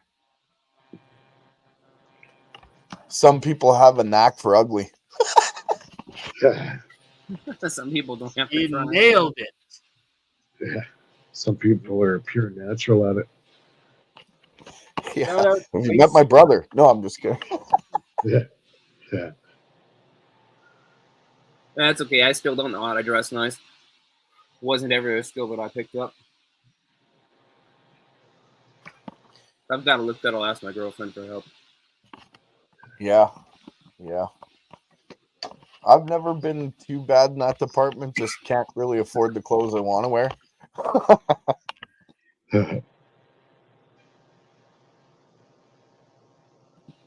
Well, let's see. Damn, I hope this print comes out. Yeah, but it gets to 50, you just kind of give up. Yeah, but that's when you shouldn't give up. That's when you should push harder. Leave a nice looking corpse. That's what I say. I'm going to leave the best damn looking corpse I can.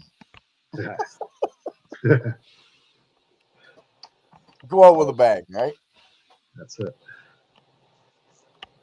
I was running a small replication of the 2-coil system. It was the first 3D print that I did was these little bobbins. Once again, thanks to Simon for doing all the G-code work on that. And it's just 2 electromagnetic coils, kind of like speaker voice coils, that has a steel bar in the center of them.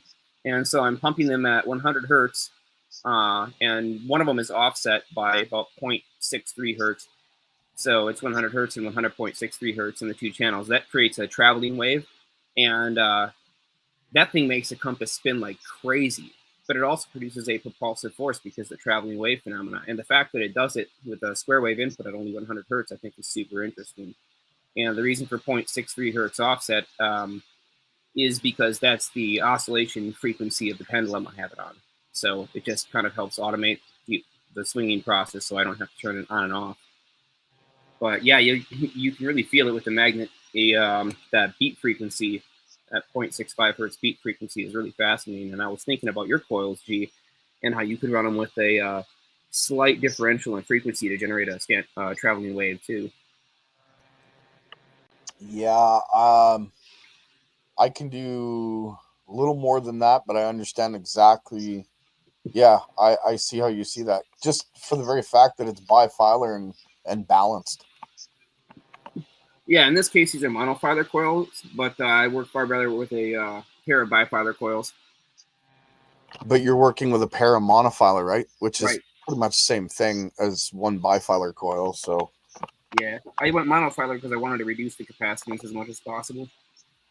But see, if you use the capacity, then in this case, I'm going for maximum transition switching speed without the back EMF. This is all low voltage okay. drive, I know where you're going with that. Yeah, with the low voltage, I can't have the high capacitance because the amplifier just won't run it, and because it's being driven with a direct input waveform, not just simply being turned on and off of the transistor, but because it's being driven with a Class A amplifier, it also needs to be fast. You're absolutely right. In fact, I've gotten to a point where I don't really need a transistor. I use it for a signal and a signal only. You're saying you can just pump the function generator straight in? Yep. Yeah, I think that's in one of your videos. Don't you show that lighting a light? It like just barely illuminates. Yeah, actually, I do. I also show the coil floating above a magnet in the same instance. I've got the function generator set to 24 million hertz, but the transistor doesn't even turn on at that rate. Like it doesn't. It's not even right access. So all I'm using essentially is the function generator to do its work. It's because it's creating superconductivity. That's what I believe, amongst other things. It's not one thing; it's a bunch of little things that make it Be do right back in multiple. 5 or 10 It's minutes. I'm gonna dynamic. go make a coffee. Just the world's bananas and it's full of trolls, and I will be right. 5 or 10 minutes. All right. Yeah, I believe my system's dynamic. It wouldn't work with any one little part missing, but all the little parts make it work. Yeah, that's it. You know, the other day I was asked this question on, Thomas Fessler's channel, Disclosure Tonight show, and I was asking what's the secret sauce, and somebody suggested, is there really a secret sauce, or is it just all these little things working together? And I'm like, you nailed it. The secret sauce is that you need to match lots of factors and tune the system so that everything works in unison. That is the secret. You know, there is no specific thing. Like if you have this one extra ingredient, then it'll work. It's like, nope, you already have all the right ingredients, but you've got to mix them at the right ratios, or you ain't gonna bake a cake. Absolutely. It takes teamwork to make a system like that work. Absolutely. All the little There you bits go. and pieces as a team. Yep. So yeah, if you were wondering the secret sauce, unfortunately, there's no easy answer to it, no microwave solution, and no 3-step recipe. But certainly, if you mix the nice ingredients, or the ingredients in the right ratios.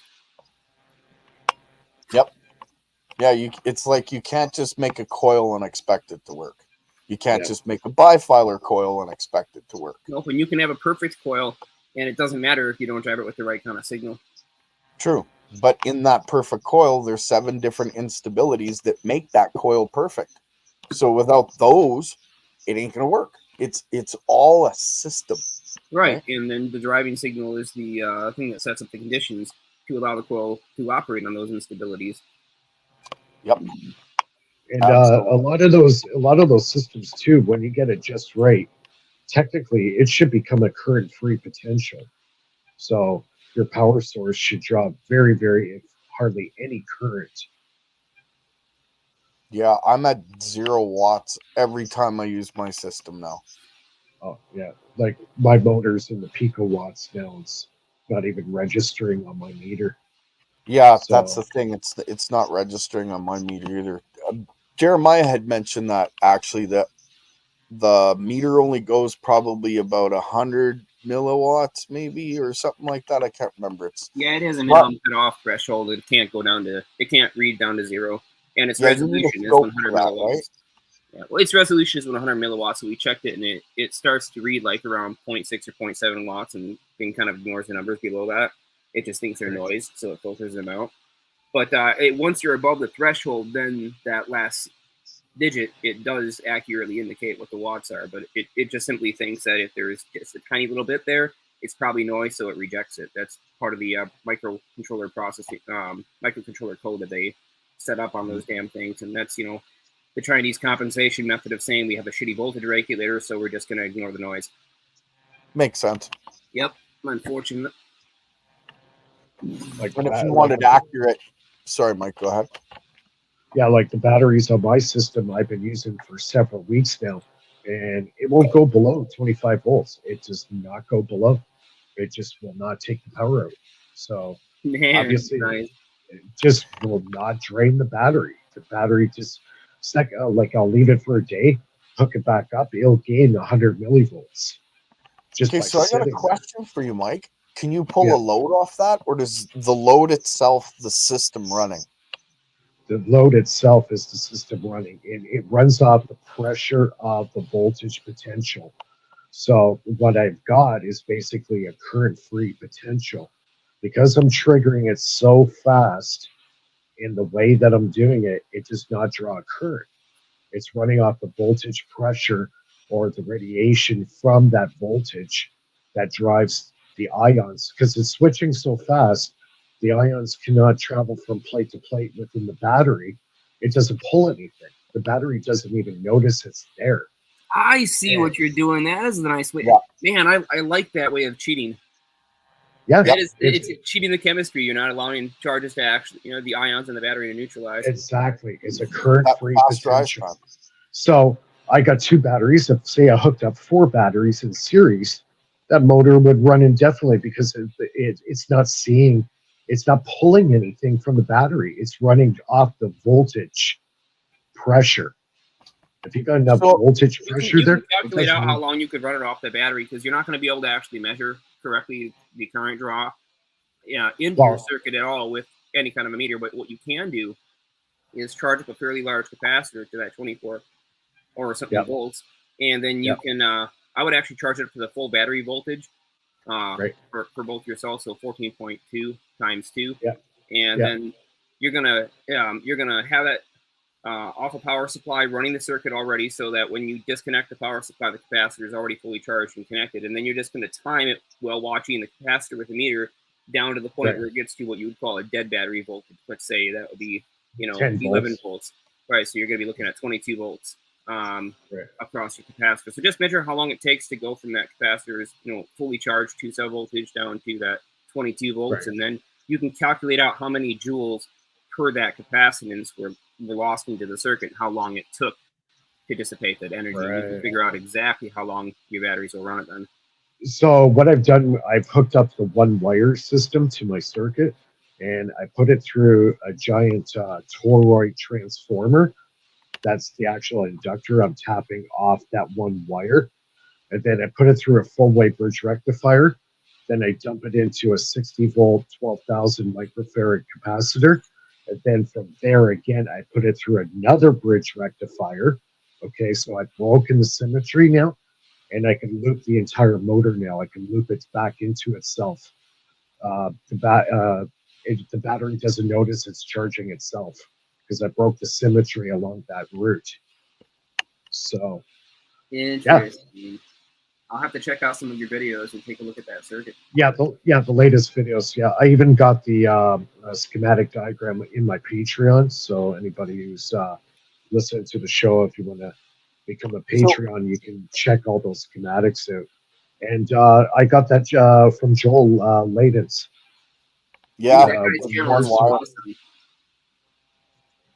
So the 1-wire system is really cool. I like it.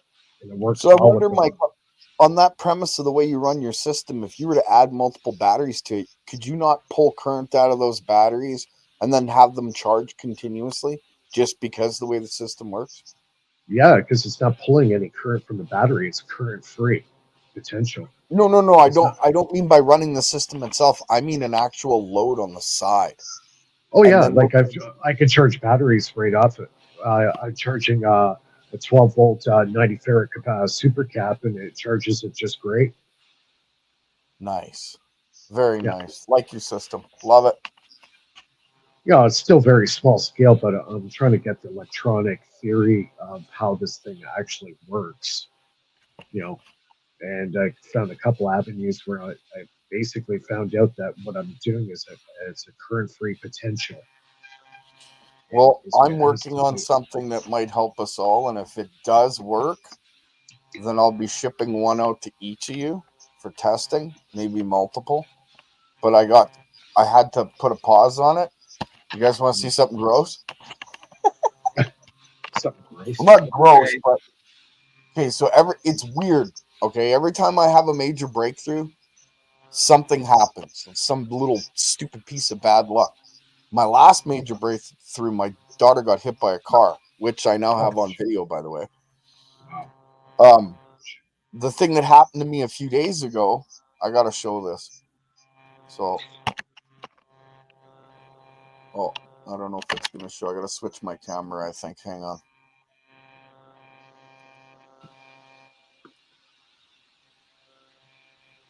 I hope this has nothing to do with like mushrooms or something.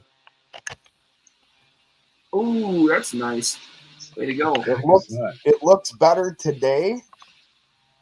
Oh, you smash your finger? Yeah,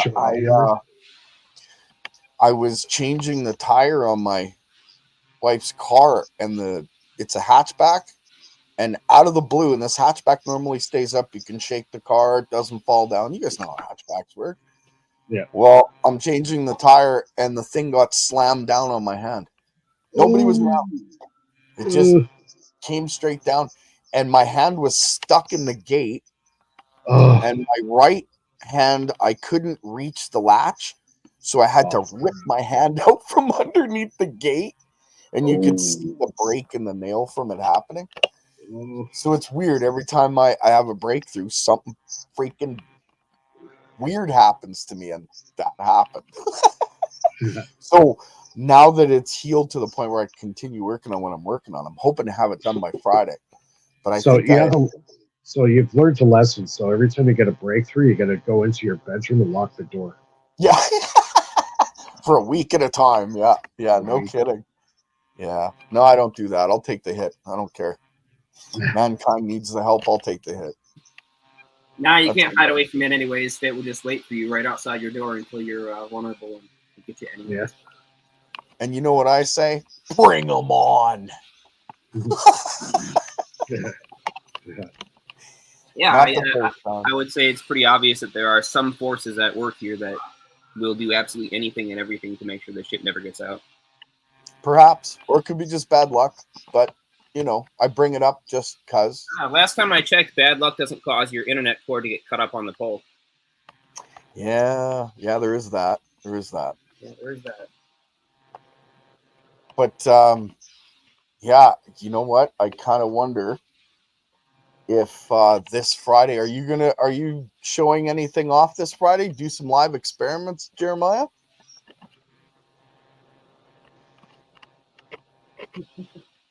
Oh man. Hey, are you doing anything live Friday or this weekend for experiments? I highly doubt that I will actually have anything set up and ready by that time. I was trying for it. The experiment that I have set up now is producing a propulsive force, but not one that I would stand behind and say absolutely this is, you know, a reactionist force. There are still too many variables to work through before I can say that. So most of my experiments right now need a lot of testing before I want to go public with them, just because again there's so much crap information out there. It's like the last thing I want to do is add more crap information. I hear that. False conclusions. Yeah, I don't want to do that either. One thing I don't do in my videos, really hardly ever, is give conclusions to the viewers. I give suggestions for what I think might be happening, and then I leave that as an open-ended sort of, I don't know what it is, you know, think about it, this is what I think it is. Yep. I try and do that. I've in my videos lately, I've put some suggestions in there, but I'm not claiming it's superconductivity that what I'm doing, because there's so many different forces that are interplaying.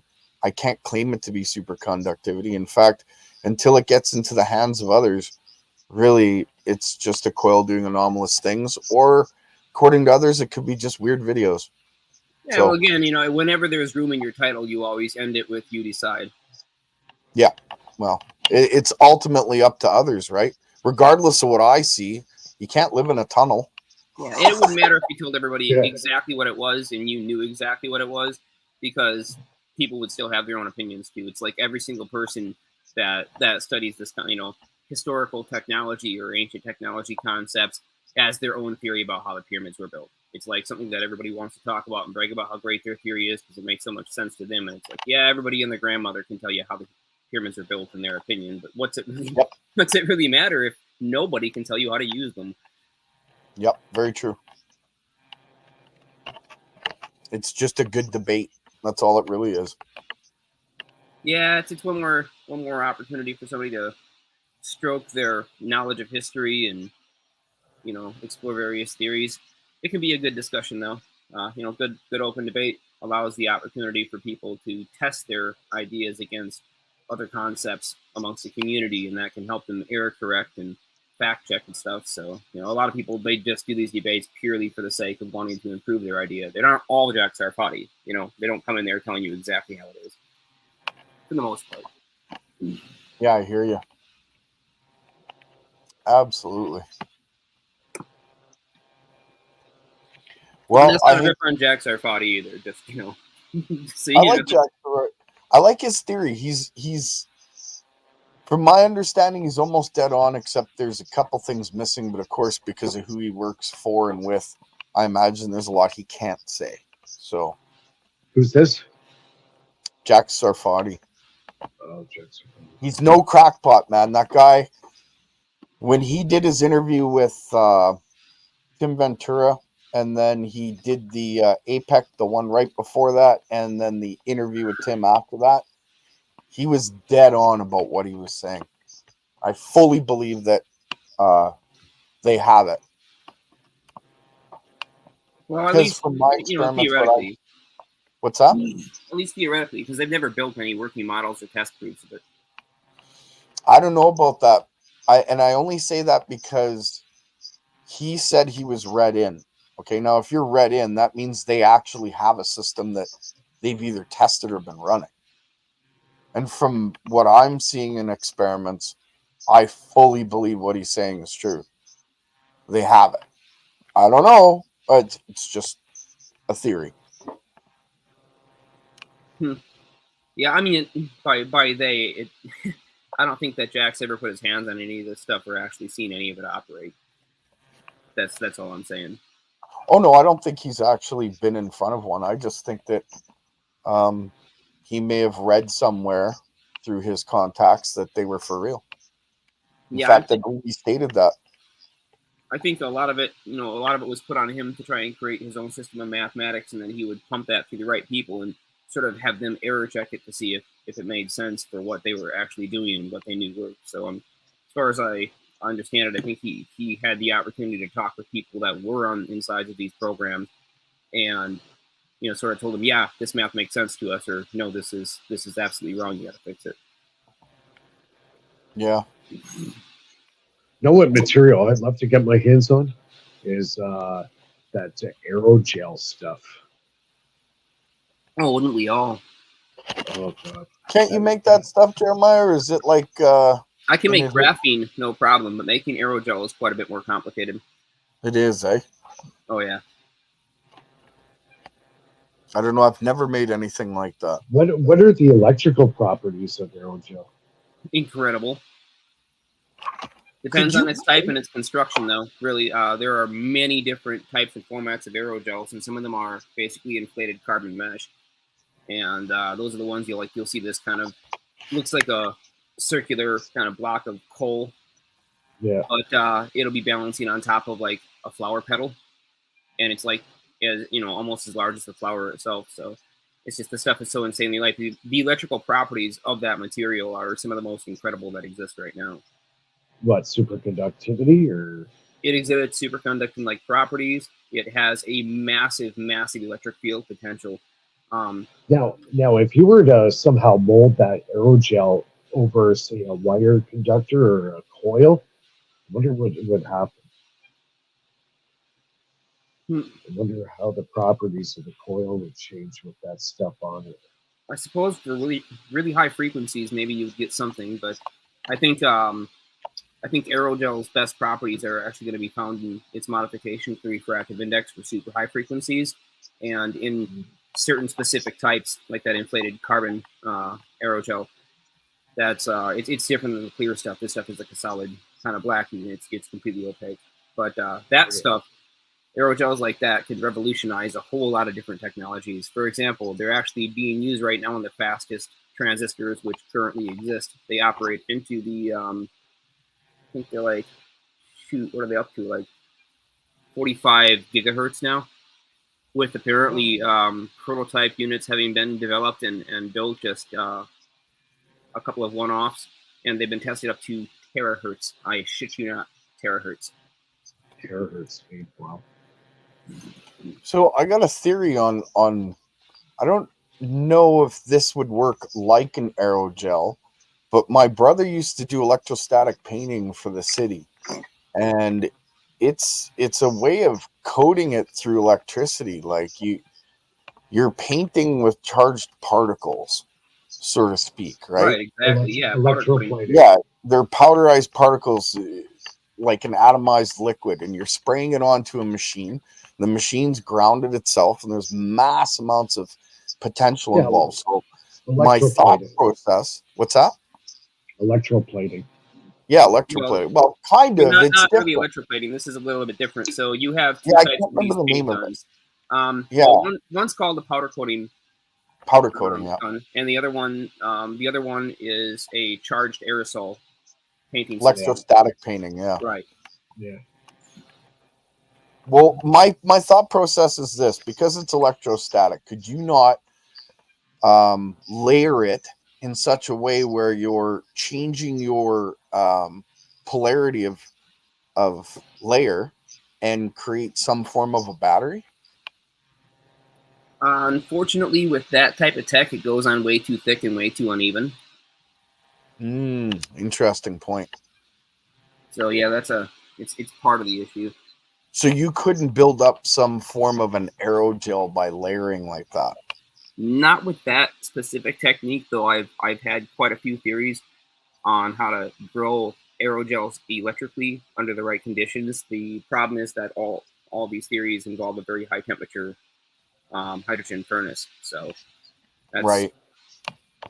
I just don't have access to the equipment, but there's a crap load of papers right now that tell you how to make aerogels and graphene and nanotubes, and my favorite is like how to grow a nanotube forest, which is very much a high voltage electrostatic process. It just you vaporize extremely high temperatures off of an arc electrode, little pieces of carbon, and then you allow them to naturally align to the electric field, and they'll self-assemble into nanotubes. It's interesting. Either way, that's it's good to know.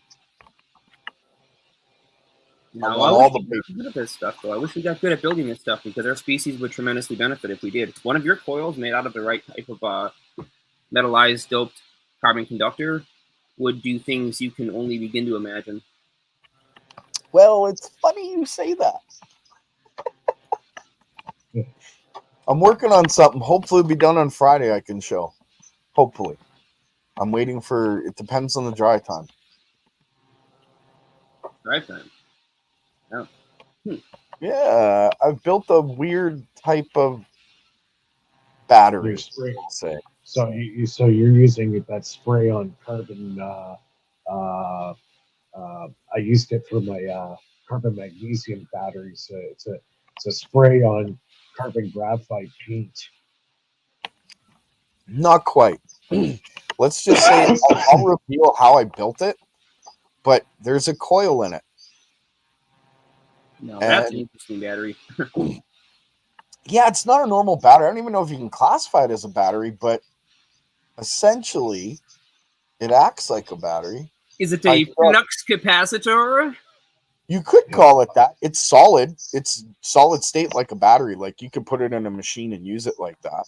The circuit that I'm using on it, I don't know if I personally can't miniaturize it to make it fit inside the battery properly, but what I've got so far looks pretty okay for a prototype, and we'll see how long it works. Or what's that? I think I know what you did. So yeah, it's interesting, and if it works, it might be the next step that all of us need to get into their hands. So you all get this battery, and you can test how long, the charge time, the load time, current, everything. But I don't know. Again, we'll see. I'm waiting on the dry time right now. Yeah, I mean, trying to get a project ready on a schedule is always a pain, especially when it's something that's, a brand new type of tech and you're waiting for parts to come in. You're not wrong. That's why I say I'm trying. But I've been working on it for the last little while, and I'm almost done. Now it's testing. But again, it could be a dud just like anything else that's been going on out there. I don't know. One step at a time, right? Yeah, absolutely. It's the only way we make our way forward. But I hate to cut this off, guys, but my fandamly, so to speak, is all getting up and about, and I have to go help put things together, sort of thing. So no quick call after. You're going to be busy. All right. What's that? Said no quick call afterwards. Yeah, maybe in about a half hour or so. Cool. Let me know. Yeah, I will. I'll email you. Is BurnEye even around? I guess not, eh? I'd Am probably I step in? out for a smoke. He's making coffee and a smoke, and he left his banana behind. I don't know how anybody could just leave their banana anywhere. I mean, come on, folks. That's who's running the show right now, the banana. Well, the Oh, world there- is bananas. All right, Oh, there it is. Gerald. Well, you have a wonderful day, brother. Thanks for joining in. Yeah, With definitely. Woo Wednesday, and you'll be back on Free Energy Friday in collaboration with Mike and his League of Extraordinary Inventors stream that we will be doing. And I look forward to this solid state battery / flux capacitor that you speak of. That's what we should call it, the flux capacitor. Yeah. That's awesome. All Wait, right, is that guys. to be on the And the trolls will be out to get you. Bernie's losing his banana. He lost his banana. Oh, I've been bananas a long time. All right, we just monkeying around. I hear that. All right, thanks for the invite, brother. We'll talk to you guys all real soon. Let me know in half an hour, G. Definitely, I'll email you. Everybody have a blessed day, and it's 3 hours and 36 minutes in. I think it's about time to wrap her up. Any last words, Mr. Mike or Jeremiah? Good sirs. No, I think I that's wish about we it. had We covered some good stuff. Absolutely. All right. Well, then I wish you two a wonderful rest of the week, and we'll be back Friday with Free Energy Friday and continue the real science, Adept Alchemy 101, and Mike Faraday with the League of Extraordinary Inventors. Jeremiah Pop, one of them. My friends, we will catch you soon. Thank you, and thanks, Gerald, for joining in. Catch you guys on the next one. Laser. If I can ever hit the outro.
Peace out, y'all. Have a blessed day. Good luck.